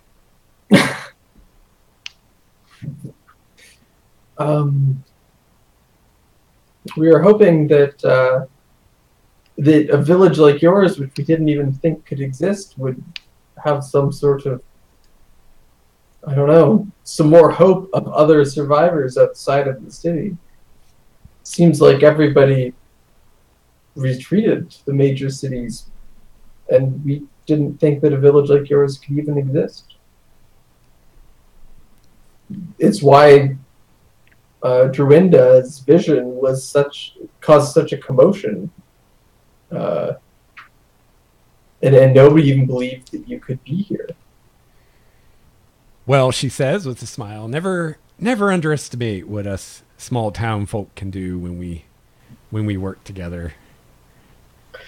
We didn't underestimate. We just assumed enough demons would take you over. But congratulations on your tenacity. Yes, well, the demons are a fairly new occurrence, but they are a concern. Anybody that wants to can make an insight check at this point. Yes. Yeah. I can do some insight. Ooh, that's not great. 16. I can cast guidance if you want. Oh. Well, if you want to cast guidance, that wouldn't. Well, that just so you know, that'd be pretty obvious. Using magic. Yeah. Never mind. My Tomb of Annihilation dice came in again, natural 20. Woo! Nice. Ooh, look at that. I have an unnatural 20, just total 20. So we've got two 20s. So I got a total of 21. Oh, 21, And 12. 20, 16, 12. I think these people are delightful. Yeah, I got a Natural 20 plus 1, so yeah, 21. And what'd you get, Phoebe? 13. Okay, so Malagar and Quincy, you get a feeling that she's not telling you everything. Okay. You think it's she doesn't know you, she doesn't trust you. There's more to the story that she's not telling you, is the feeling that you get. Okay. So how recent, I ask? How Does it recent? look like it's evil, like dangerous withholding information, or something that really doesn't hurt anybody right now? Type of. You don't know. You just, when you asked her about how the village survived and she gave her answer, you just felt like she's not really telling you the whole story. That there is more to it than they just built a wall and they got lucky. But she's not telling you everything. Yeah. She'll tell us her in due time when she's ready. I'll ask her how recent have the demon incursions occurred. Just the past week or two. They've attacked the wall a few times. I don't know much about demons, but they seem to be fairly. How would I say it? They're not the humongous, terrifying demons that we've heard stories of. They seem a lesser sort of demon, but they come in great numbers, and try to get over the wall. We've been able to hold them off so far, but it is concerning. I do wonder where they're coming from, because like I said, it seems we didn't see any demons until a couple weeks ago, so something has changed recently, and I would love to know where they're coming from. And she looks at all of you, obviously noting your various weapons and other adventuring accoutrement, and says, you seem a capable group. You got here, which is in itself a feat. If you'd be willing to help us out and investigate these demons, if you can find out where they're coming from and get rid of them, I'd be willing to reward you for that as much as I could. Do you know which direction they usually come from to the village? Yes, they come from the north. They always hit the north side of the wall. The only reward that we would like is your truthfulness, my lady. Of course. Yeah, a little bit more information you're withholding from us. Whoa. Very forward. What kind of information? I don't know what else I A little bit more knowledge on what not just the wall keeping you safe. There's something else to it. We'd be willing to prove our usefulness by getting rid of this demon problem, of course. Yep. She gives Malagar, she gives you a very shrewd look, kind of holding your eye for a long moment. She says, you're a plain talker. I can appreciate that. I'll be plain as well. You're right. There is more that I'm not telling you, but you have to understand that I don't know you. You're strangers. Yep. Come into my village bearing arms and likely magic from the look of you. Give us That's why we are willing to prove ourselves first by destroying the demons. And then give us some information. time to get to know you, and we'll see how things go. We can understand wanting to protect your home and your people. It's a difficult time for everyone. She says, well, you're definitely welcome here, and if you're willing to look into the demons, that would be great. I'm sure there are many other ways that people of your talents could be helpful and useful to us. Something that occurs right now is that we've been struggling to acquire lumber recently. We would like to further fortify our wall, as well as just we need things to burn for fires and whatnot. And as we continually clear, the forest gets farther and farther away. Another way that you could help out, if you'd be willing, is to guard the people when we send people out to fell trees and gather wood. It's boring work, but believe me, I know. But you never know when something will come out of those woods and start killing people. So it would be nice to have people who are well armed and know what they're about around if that should happen. If it means you will share more information of your success here, I'd be willing to protect your townsfolk. Excellent, she says.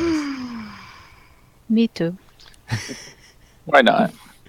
Sure. I'm pretty sure the old guy will go stare at a tree for 30 minutes while we're waiting. I just have questions regarding sustainability of your timber practices. I look at Brit. Perhaps you'd like to remain in the village while they gather the wood.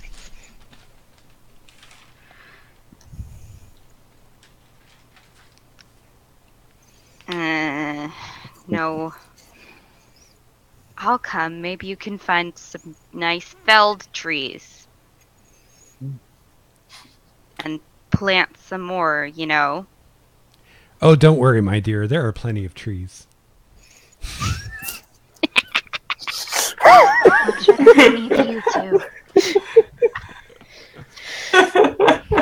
About that time, Verna brings you guys your food, and it's quite a spread. You've got chicken and potatoes and various vegetables and gravy and all kinds of good stuff. Yes, corn. Yes, corn, squash, beans, sweet potatoes, avocado. No yams. Yeah. Aren't yams and sweet potatoes the same thing? No, they are not. No, they're not. They are mildly and annoyingly different. Are they really? Yes. Ask somebody. Yeah. Ask a botanist. They will inform you that they are mildly and annoyingly different. Okay, fair enough. Well, and there's like 20 different kinds of sweet potato too. So Right. There are. yeah, so it's good food, and as you guys start eating, the mayor says, unless there's anything else, I do have other things to attend to. But if let me know if you want to go out with the loggers. We can definitely arrange that. And what time do demons strike?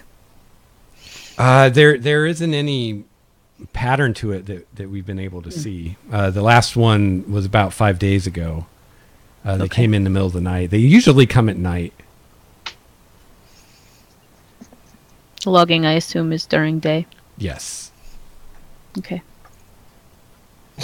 Yeah, they don't do anything at night. Yeah. Okay. Unless, of course, they feel adventurous. All right, I'm Or going to frisky. go logging. I've already done the shopping mission. Gonna go farm wood. Are they going to be doing that today, or is it too far into the day that they're going to wait till another day to do it? It's a little late in the day now, Yeah. but if you're willing, they can go out tomorrow. Yeah, why not? Okay. So you just Unless spend the there's a day. demon attack tonight, in which case we'll need our beauty rest. Fair enough. So she leaves, and you guys enjoy your meal, and at some point while you guys are hanging out there, Verna, who is the lady that runs the inn, and her husband, who you haven't met, he's been back in the kitchen. She is kind of taking care of you guys, and you guys are really the only ones in here. You are the only ones in here. So she, Verna, is a middle-aged woman. She's kind of average height. She's got kind of a warm, kind of matronly manner about her. She's one of those like she treats everyone like they're her kid almost. And yeah, she is taking care of you guys, and at some point she says to you, I couldn't help but overhearing that you're going to help with the logging, which is great. We definitely need more wood, but if you're going to be staying for a while and you're looking for odd jobs, I'm sure my husband and I can use your help as well with various things. If you're going to be here for a while, which I hope you will be, because you're the first customers we've had in 5 years. What do you need help with? She says, well, I have a very similar request to what our mayor asked you. We have quite a few apple trees that grow here in the town. In fact, you saw a couple of them in front of the inn. But there are whole orchards outside of the village. And it's apple picking season, and we haven't felt safe going out to the orchards to pick. One of our products that we used to trade a lot was cider and other things that we make from apples. Maybe I'm putting the cart ahead of the horse here, but seeing you here, I'm thinking maybe we might see more people in the future. Maybe there will be trade again, and if that's the case, it'd be great if we could get back to our routines. So if you'd be willing, I'm sure we could put together apple picking teams pretty short notice if you'd be willing to watch over and make sure they're safe. Does your town have any magic users? I don't think so. Not that I know of. Okay. Other than Has Logan, the he's exclamation kinda, point above her head a red or a yellow? other than Logan, he's kind of a magician when it comes to trading and supplies and finding what people need. But I don't think he really uses magic. I think he's just really good at what he does. Yeah, we met him. He's very charming. Yes, he is. A little too charming, if you ask me.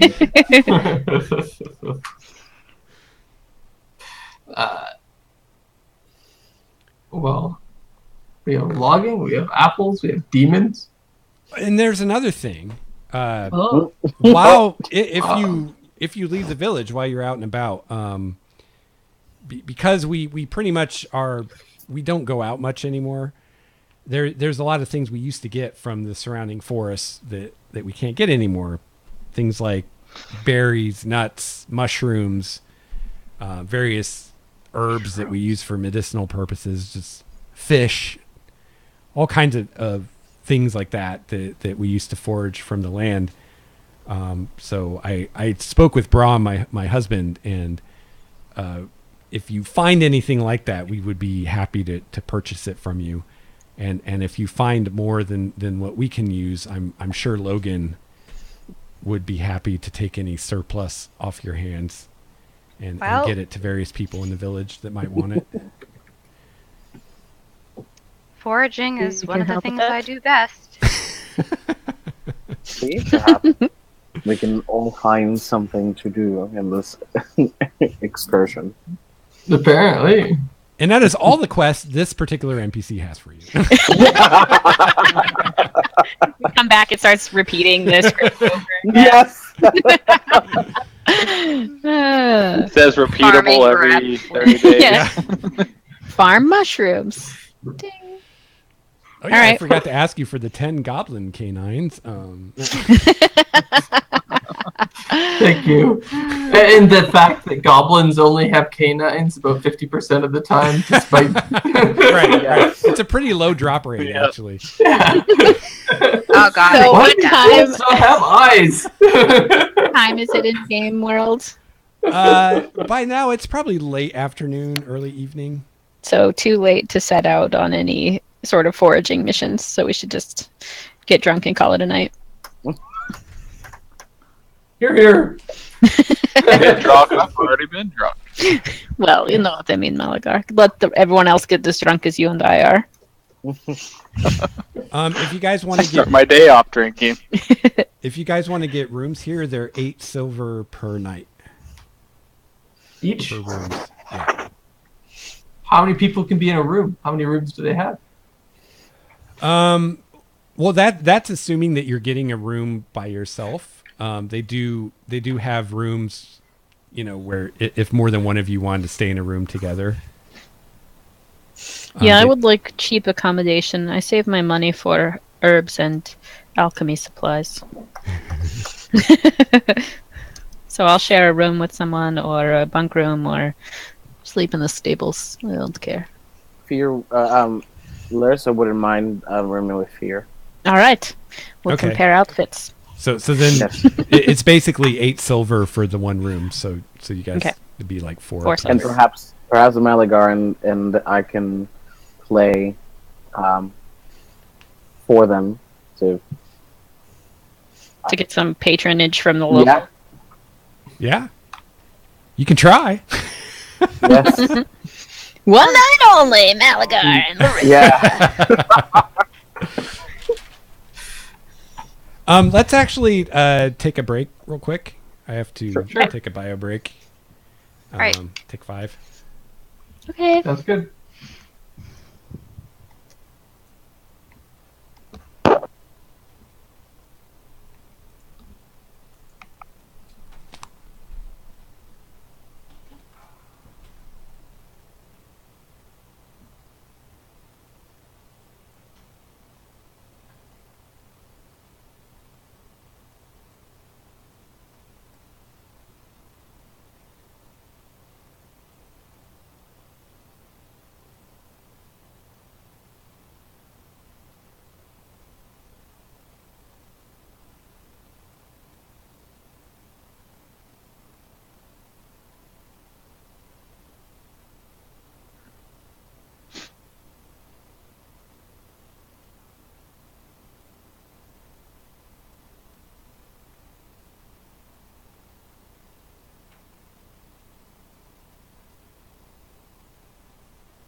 Hello?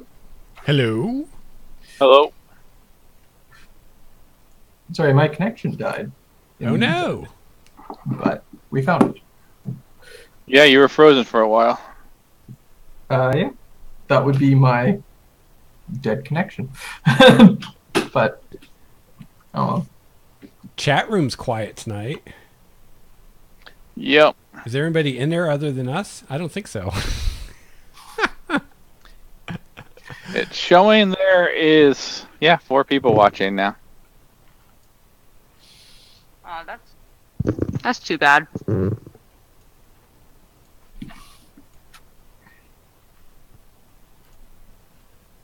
What up, chat room?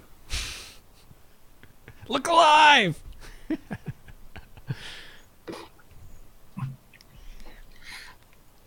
Oh well.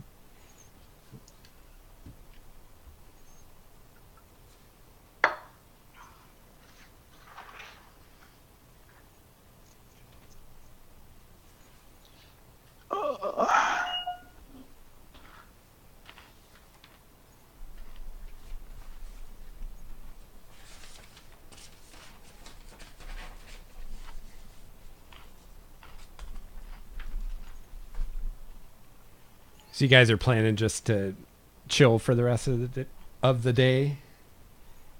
Yep. Drinky, Well- drinky, drinky. I need to talk to Drewinda. Oh, that's Oh, right. yeah. You've got the text. Oh yeah, good plan. Guess Way to I'll- remember our actual mission. Oh yeah. Oh yeah, that thing that we're here for. Well, someone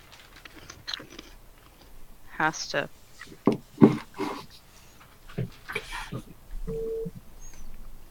It's true. And I guess you've taken on that responsibility yourself. 100% of the main quest goes to you. Da-da-da-da-da-da-da-da. Yeah, since it was only a 1-day use, I would have already wasted it asking her what she was wearing. Is it Then nice you get a write up from HR. We're technically not working for anybody, so there is no HR. We're off the books with everything. So, Freelancers who get reported to HR tend to not freelance terribly long.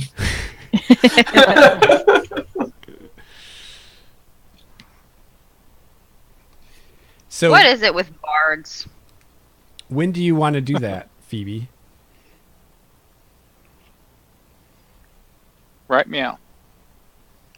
I can do that right now. When and where do you want to do it? Well, I'm gonna go out to the stables. Are you going to take kinda- any of the others with you or just go by yourself? Well, maybe I'll wait to do it. I just don't really want to do it in view of any village members. Gotcha. 'Cause that Which I'm seems not calling them weird. village people. Well, you could. Why could are ask- going on in the You background? guys now? have rooms now. You could go in one of your rooms and do it. We also have an entire inn that appears to have one Yeah. or two people in it. Yeah. Maybe we could just ask Verna to avert her eyes and we would be okay. Yeah, there are as the hours go by and it gets toward dusk. Some of the villagers do come in to have a drink or whatever, but Alright. not very many. Wow. That does make more sense. How much is it for one of the nicer rooms? The rooms are all pretty much the same as far as niceness. Oh. Yeah. No upgrade for you. No wealthy room. Well, I'm planning on sleeping in the stables anyway. Because it's where I feel more comfortable. Well, you do know from previous experiences probably that people usually don't like people sleeping in their stables without permission. Fine. Humans are so... Damn freeloaders. And you've even known people to charge money for the privilege. Definitely in Elandria they would charge you. It's only slightly cheaper than a room. Might not be that bad here, but fine. I'm so bad at this, and I fish out a couple silver for a room. You can always turn into a llama and go sleep out there. yeah, right. It only lasts 1 hour. I would poof back. Well, it's 8 silver for a room. Nice try. Silver? How many silver do I have? Okay. All right. Unless you want to buddy up with someone. Does anyone want to share a room with me? I can sleep on the floor. It's fine. I don't need to. I guess I would have teamed up with Wall since we were both Okay. court people, and we would have shared a room. Okay. I will buddy up with Bryn then.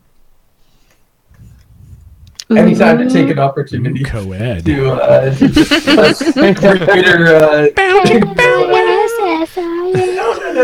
No. He's an old guy, and I doubt Viagra was invented yet, so I think everybody's safe. I have Also, some herbs Bryn I is can not use. into it.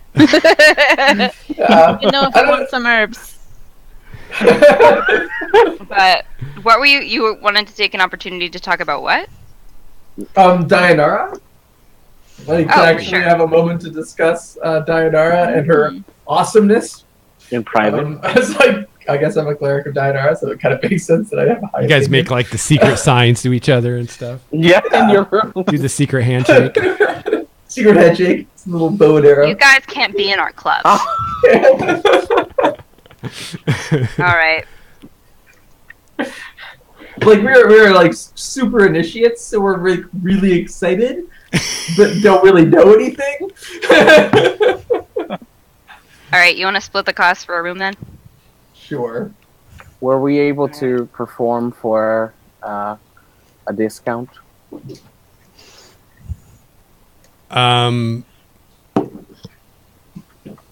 Probably not at this point. Just because she doesn't. I mean, there's not really any business other than the few locals that come in, and they're going to come in regardless. But if you show her that you can draw a crowd, then you might be able to negotiate. Yeah, if it's not too late. If it's not too late in the evening, I would suggest Yeah, totally. starting to play and maybe have the patrons go and Malagar's gather not going more to waste people. his time to play for a bunch of villagers. Instead of probably on the Wow. guarding system and not money system, so... Do you ever actually play? I've never even seen you play. It's just for show. Yeah, No, I did. I played with Larissa for the when we took the rest. yeah. I'm fairly certain Larissa did like all the work there. Hey, I got a great score and performance. I just don't use it. Okay. Well, I'm gonna go up to my room. I guess with Quinn. Manny, why don't you I'm make a going- perform check for me? Sure. Let's see. Ooh.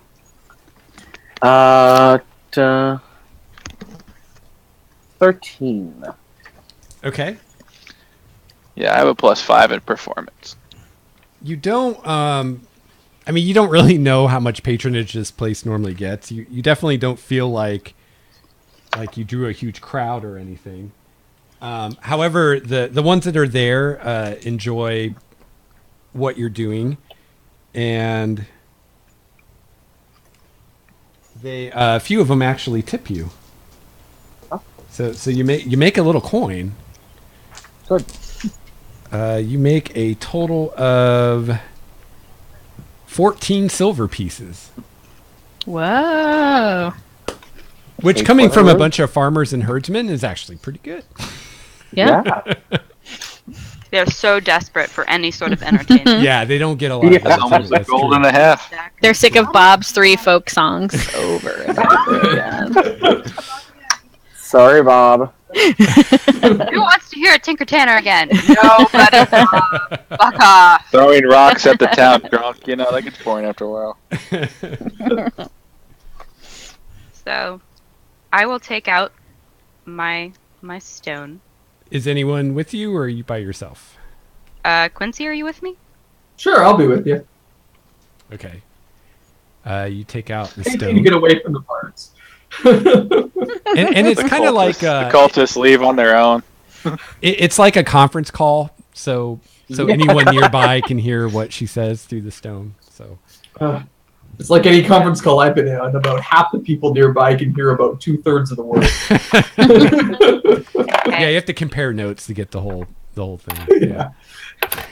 So, I will hold it up and I'll say, we found the village. Seems safe and prosperous despite recent demon attacks. The mayor doesn't trust us yet. She's hiding something. Oh, the alpacas are really beep, beep, beep. Damn it! I always forget about that. 25 words. Dorinda responds. She says, "Thank you for your report." As I'm counting my words, you've done well. Please get more information if you can.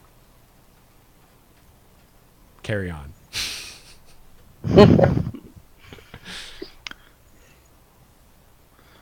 Send wine. We can literally make wine. You don't need any more wine. That sounds like too much work. He has a very particular type of wine that he wants sent. I have to say the word wine to a jug, dude. Yeah, you don't even have to do anything. Mm-hmm. Oh, and I we take- tell Larissa that she did a really good job. It was really nice. Thank you. And I also give you 4 silver that cover the room with the performance. Oh, you're too generous. But I take you up on it because I will promise you I'll use many coin to make healing potions Thank you. when I get to alchemy lab. You didn't bring an Hamburger alchemy lab with tomorrow, you? pay Tuesday, something like that. I don't. Well, I also take this time if any of our other companions are around to say that Logan, I believe he was mentioned earlier, has requested that we escort him to and from the village to Elandria, and he will pay us handsomely for the service. It's true. He's only mildly annoying, so Larissa talked him up to a more reasonable price.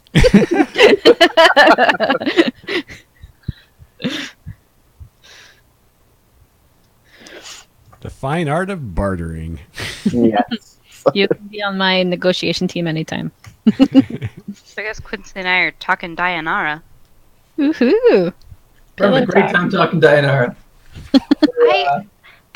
I just don't really understand human worship of Dayanara. I mean,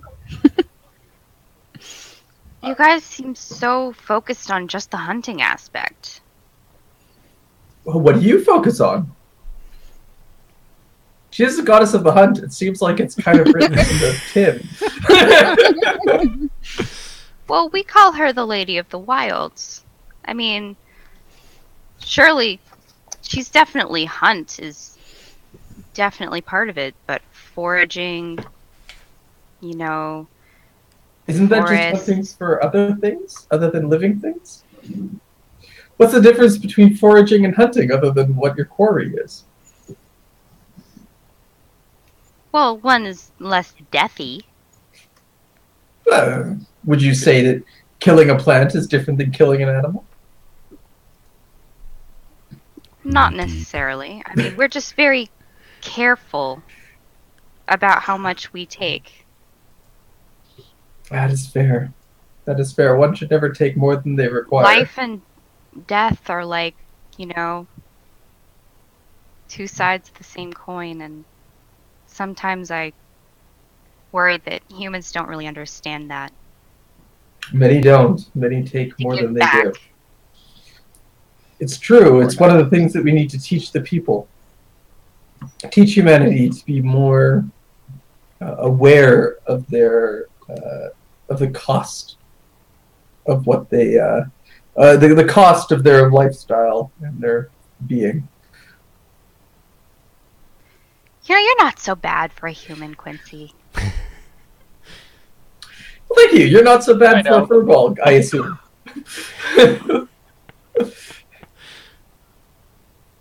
I would love to get the opportunity to meet more of you. Well, so would I, unfortunately. I'm the only one left that I know.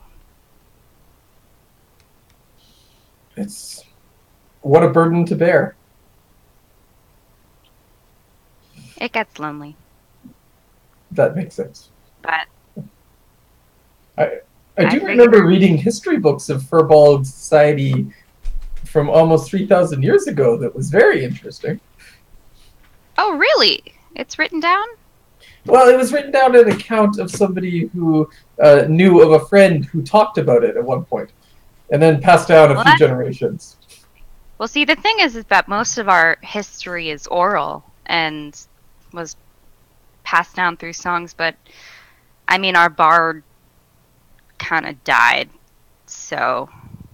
Oh. Yeah, I don't know how relevant it is, but I am happy to talk to you at length about what I do know.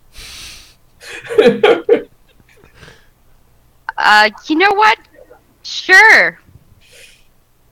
Whereupon and Quincy is super happy to have an attentive audience and proceeds to I- talk about it. kind of nod back a little bit.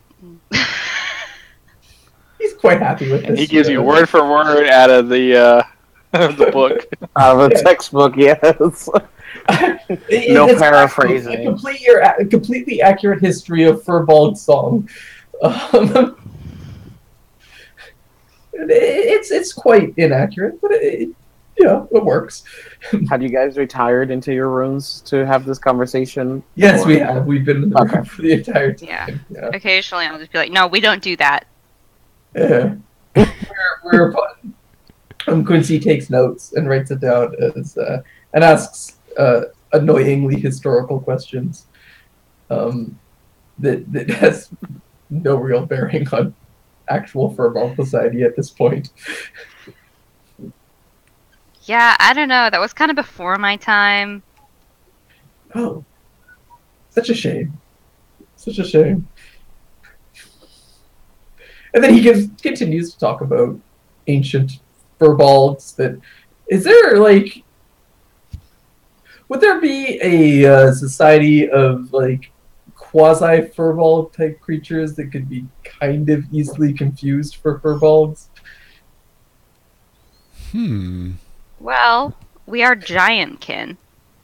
Yeah. Ah, all right. So a good portion of what Quincy knows is actually kind of mistaken from what could be giantkin or giant history that has kind of been blended together over the years and has not been quite understood as the difference between Furball and giant.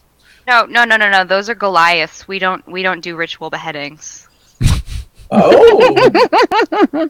Whereupon, the more that Quincy sort of understands about the difference, the more notes he takes. He's quite excited to find new information.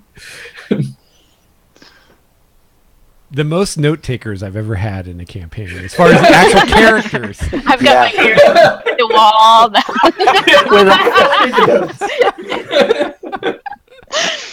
I don't know. Academics in a room together and we're going to take notes.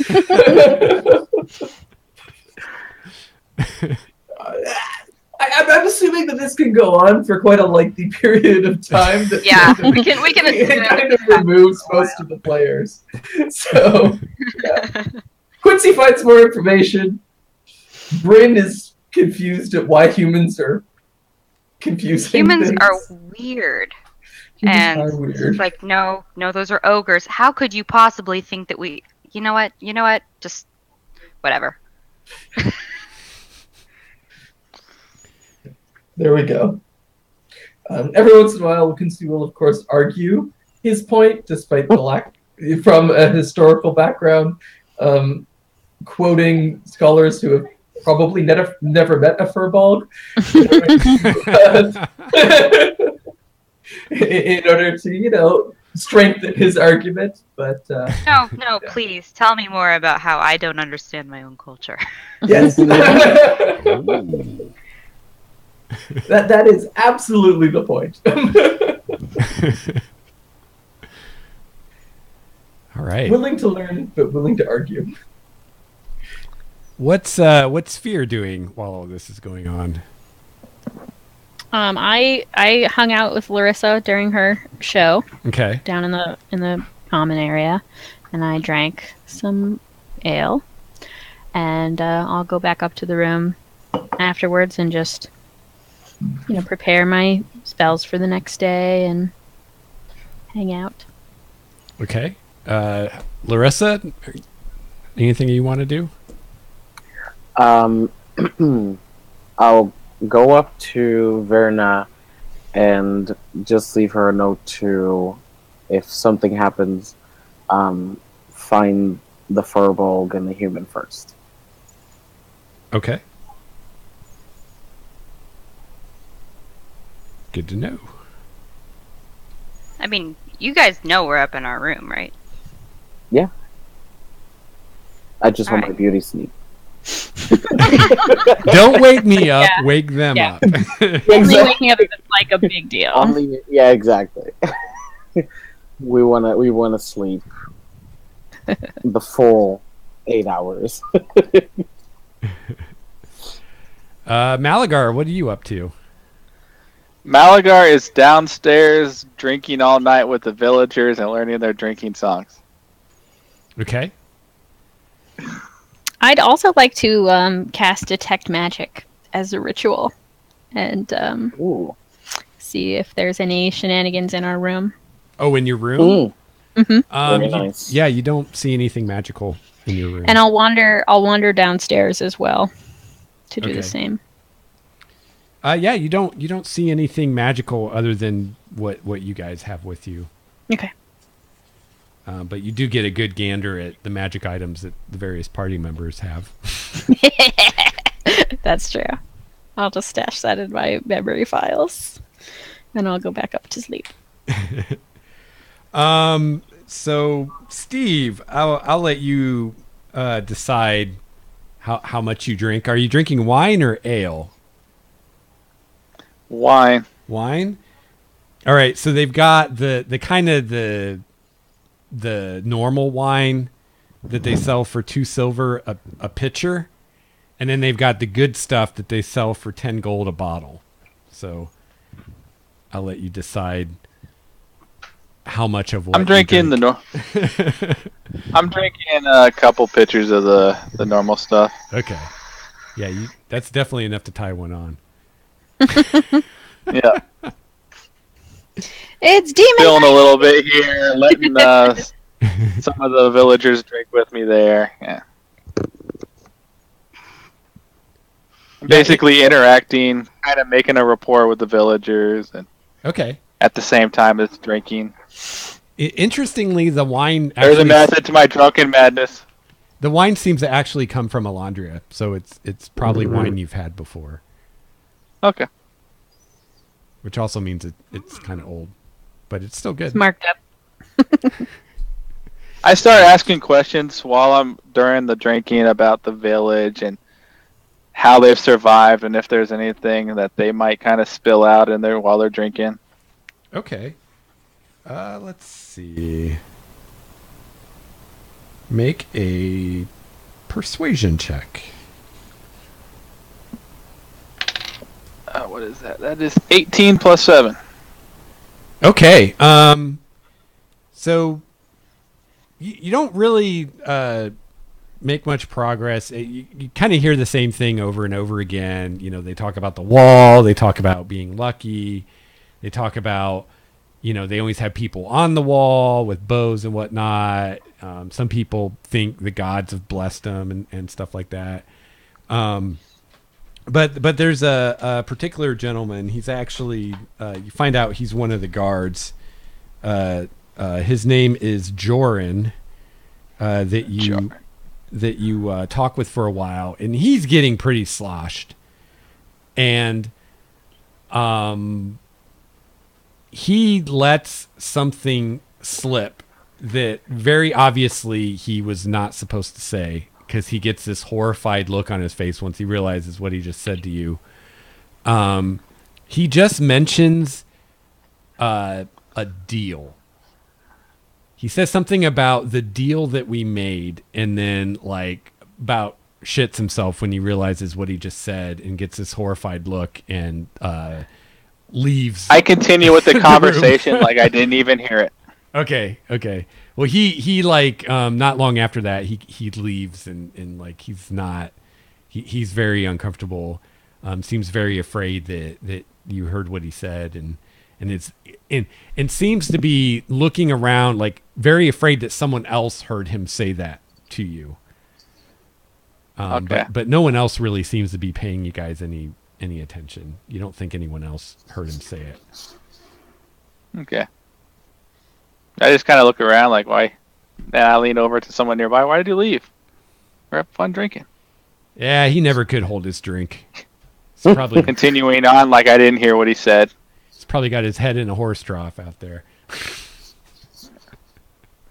Hey, guards are serious folk. It happens. That's right. Okay. Well, unless there's anything else someone wants to do that night, you guys retire to your rooms and get a good night's sleep in a bed, which, you know, it's been a... Well, I guess you guys only slept in the woods that one night, didn't you? So it wasn't too bad. Yeah. Is the bed got nice wool on it? Oh, yeah. Yeah, it's actually pretty nice rooms for the price you guys paid. This alpaca rug is so soft. Bryn just sleeps on the rug.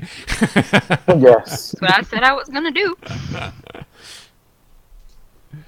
All right, so you guys get a long rest. Quincy thinks this is weird as there is an actual bed. Like there's two beds there and she always sleeps on the floor.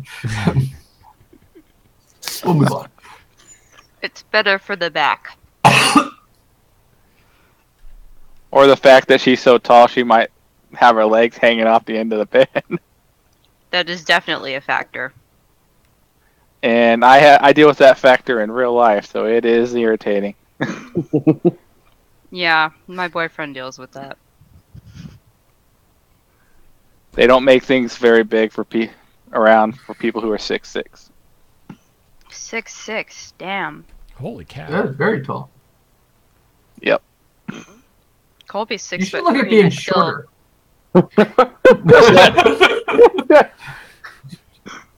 Colby's only 6'3", and I still wake up to him sleeping diagonally on the damn bed. I'm like, I can't. That's how I have to sleep, yeah. And my feet still hang off. So. All right, so you guys wake up the next morning. Cock-a-doodle-doo! Exactly. I guess there are no demons unless chick demons. Let's see. Malagar probably drank the most last night, so the rooster just happens to be right outside your window, Malagar. It's going nuts. It's crack of dawn. And a cow. I viciously mocked the rooster. Oh no. Oh dear. You what? Viciously mocked the rooster to shut up so I can go to sleep. Would the rooster even survive that? Probably not. Probably not. It's only 1d4 psychic damage. And a rooster is like, what, 1 hit point? Probably. Probably something like that. What do you say to it? Yeah, how do you Shut the vicious hell up! mock- People are trying to sleep. But you say it to its brain and it explodes. You damn dirty bird. Yeah, a raven is 1 hit point, so I'm guessing. Yeah, chickens are slightly less. Yeah, intelligent. so you kill the rooster.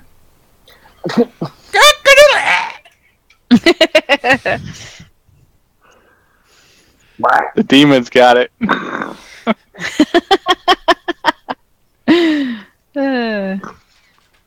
All right, who wants to go log a forest? Forest God, logging do we seems have fun. to? But you can go get mushrooms instead. Yeah, you guys. Yeah, you can go pick mushrooms. Well, the rest of us will guard the Forage. people. Oh yes, splitting the Alright. party. This is With always the party. Yeah. We can forage in the same vicinity as the guarding. It is a Yeah, forest. you can be within screaming distance. Yeah, exactly. There we go. What could possibly go wrong? Yeah. Perfectly well thought out plan. I like Let's it. not split the party at level 3, guys.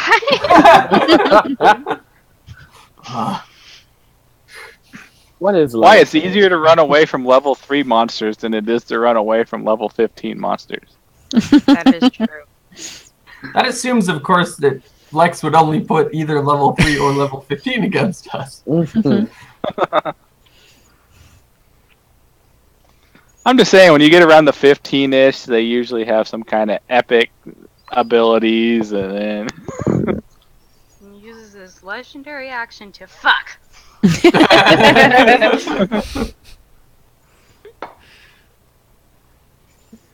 All right, so you guys are going to go guard people while they log? Mhm. All right. Well, some of us look around to forage. I will Hi-ho, forage while they log. hi-ho, off to work Okay. we go. Yes. I am also looking for dead or diseased trees Okay. to point out to them instead. Oh, okay, sure. Yeah, you can do that. I mean, they need enough that they are probably going to cut down some living trees, but you can definitely, show them which ones to cut down first to minimize the impact. And you can also, actually, because there's also times where you have like too many trees and too small of an area, and they're like choking each other out. Killing each other. So if you find ones like that, like you can probably actually, Yeah. being a druid, you If can I probably see them, find find enough for them to find what they need and actually have it be a benefit to the forest instead of just chopping down whatever. And I'm like, oh, don't that. One is Make so a nature beautiful. check, Phoebe. Right. Tree husbandry check. I smell a wedding. Oh, good lord. That was terrible.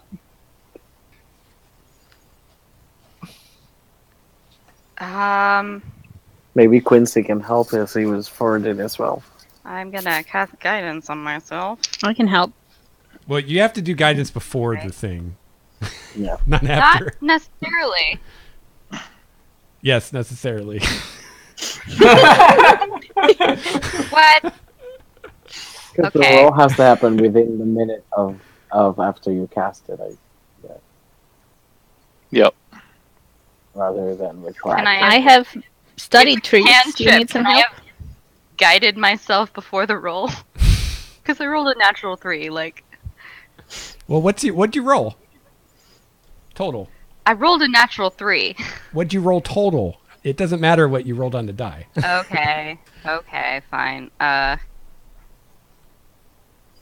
6. 6. I can help. Yeah. I have studied trees. Okay.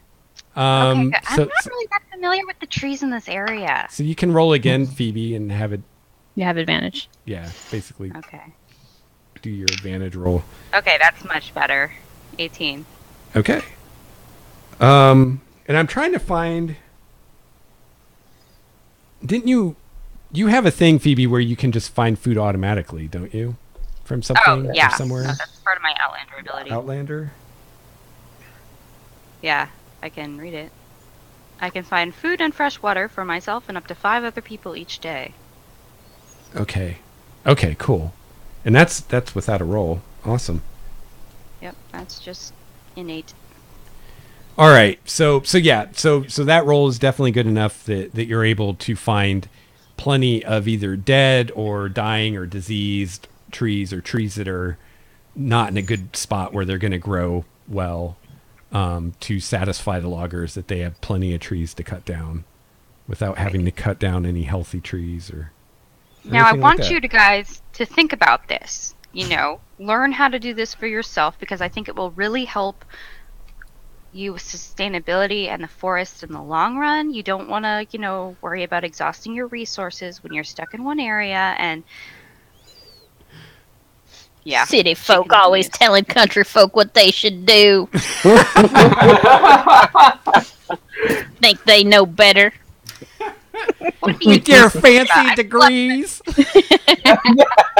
Just because you went to I college. slept in a tree for the first 10 years of my life. All right, Phoebe, go ahead. This is going to be Humans. a weird one. Make a wisdom persuasion roll. Yes, Oh hybrid. boy. Is she persuading trees? Oh, No, the people, persuasion roll. the loggers. Let's see if your advice will stick beyond today. If they remember what you told them, or they're like, F her. Using my City wisdom girl. modifier? Yeah, and then if you're proficient in persuasion, add your proficiency bonus.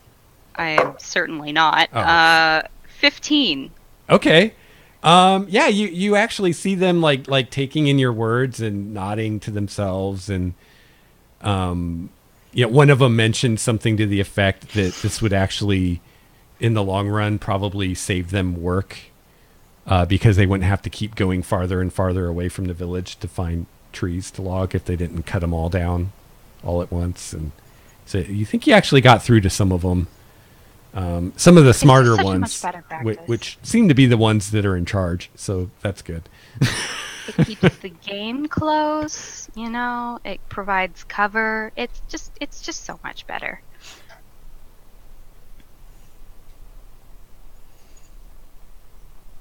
Not really. You want to have a clearing around your place. It allows you to see your enemies coming up. Yeah, that's true, but they have that now. They're expanding that now. Furbolgs don't really have enemies. We don't really know anything about that. First, they have to find us. Exactly. Furbolgs are a lot harder to find. Clearing just screams, "Hey, somebody lives here." Right. No. And these buildings aren't at all portable. I'm keeping up the loggers' morale and playing on my harp while they're working. Okay, cool. I got no perception, so I'm not going to even try to Yeah. What does watch. it take to forage? Is that nature or survival? That would be survival. Cool. Hi ho,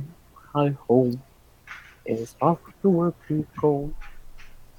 And I got a 19 on my performance.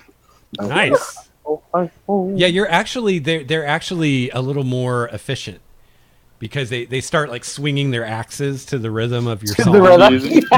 Yeah. So it takes half the time. Yeah. Seeing Fear trying to forage, I will also attempt to do so. Help her out. I can help you. I'm garbage at survival. I'm good at nature. Very Maybe good. Identify what you forage for. Survival, that puts me at a 16 to survive. Okay, and since Survive. since Fear is helping you, you get advantage. Did you roll that with advantage, Craig? I did not. Also, I got a 16 to survive. Nice. Okay. Let me see if I can figure out how much food you find. And then Phoebe's going to find a bunch just automatically, and then she can roll to see above and beyond that. Where is the... Here we go.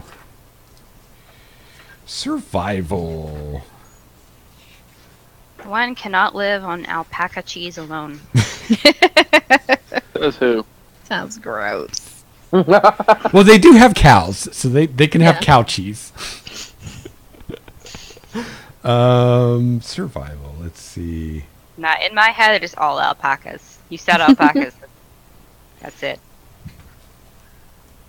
All right, Chicken cheese. so Craig, we will say that you found a pound of mushrooms? a pound of stuff, various 1 pound. mushrooms, berries. Is it useful stuff? Yeah, it's all edible stuff that you foraged, herbs. Shrooms. And you saw the village, so you saw what they're growing in their gardens, so you're specifically looking for things that they're not growing. So 1 pound of useful woodsy stuff that people want. yeah, food basically. 1 pound of edible woodsy food. Yeah. Phoebe, you're gonna find 5 pounds before you even roll from your thing, because I'm just going by. They say people need a pound of food a day, is what the book says, and it says you can feed 5 people. So I rolled. I got a 15. okay, so you find a total of 6 pounds, and that is definitely going to be more than what Brahm is going to need. So the rest you can sell to Logan, the halfling. The rest is all black truffles, so good job. Did you find any Reese's Pieces out there? Actually, you know what? That a pound doesn't seem, because you're basically spending the whole day doing this, right? Let's yeah. I guess. However I'm long not it's going to taken take the too loggers much to do it. though, because I don't want to. You don't want to be wasteful. Yeah.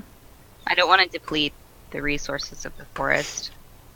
So I guess we could say You a know, pound every is... spot I find something, I leave some to regrow. So considering we have our eco-terrorist with us for the entire journey, it probably hinders our ability to find... We're like trying to steal huckleberries. She's like, all right, so I'll say, All in Quincy, you found 2 pounds, and Not that. and Bryn, you found 7. So I remember you being the eco-terrorist last time, Craig. yeah. Hey. How do His you... ranger. You really trashed that house in Straw. I really did. Hey, it was doing mean things to wolves. Oh gosh. Yeah, I was actually going to share some truffles with the alpacas just because I care about their diet. Okay, sure. But You want their poop to smell better? nutrients other than corn. Cool. All right, so I don't particularly trust crops. so Quincy, Bryn, and Fear are out foraging, and Yep. the rest of you are staying with the loggers. Is that right? Yep. We're not far away, right? yeah, we're trying to stay within hearing distance. They're of within the screaming spelling. distance. Yeah. Okay. Whatever that distance be. Blood-curdling cries. That's distance. Yeah. Can I make a perception check to make sure that nothing's like sneaking up to kill us? Sure.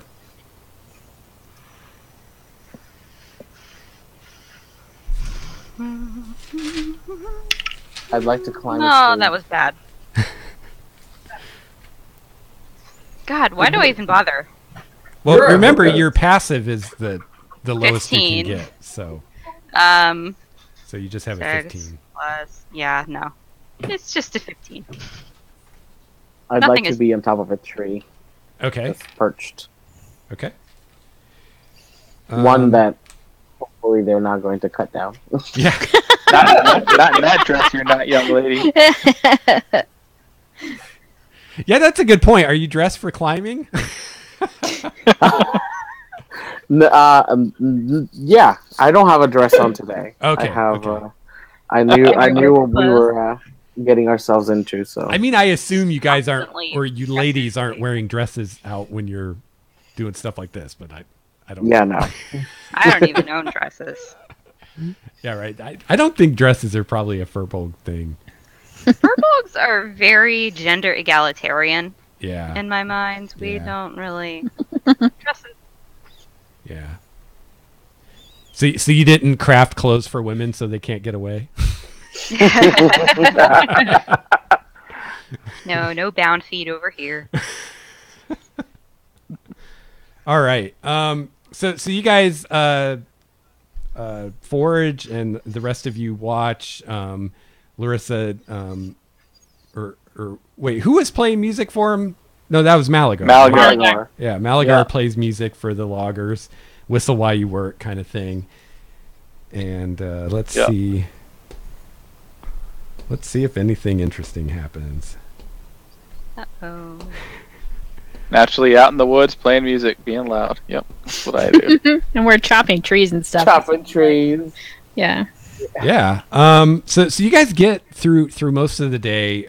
It's the sun's starting to go down. It's nearing dusk, or the suns, I should say. And it's about time the loggers are starting to talk about packing it up for the day.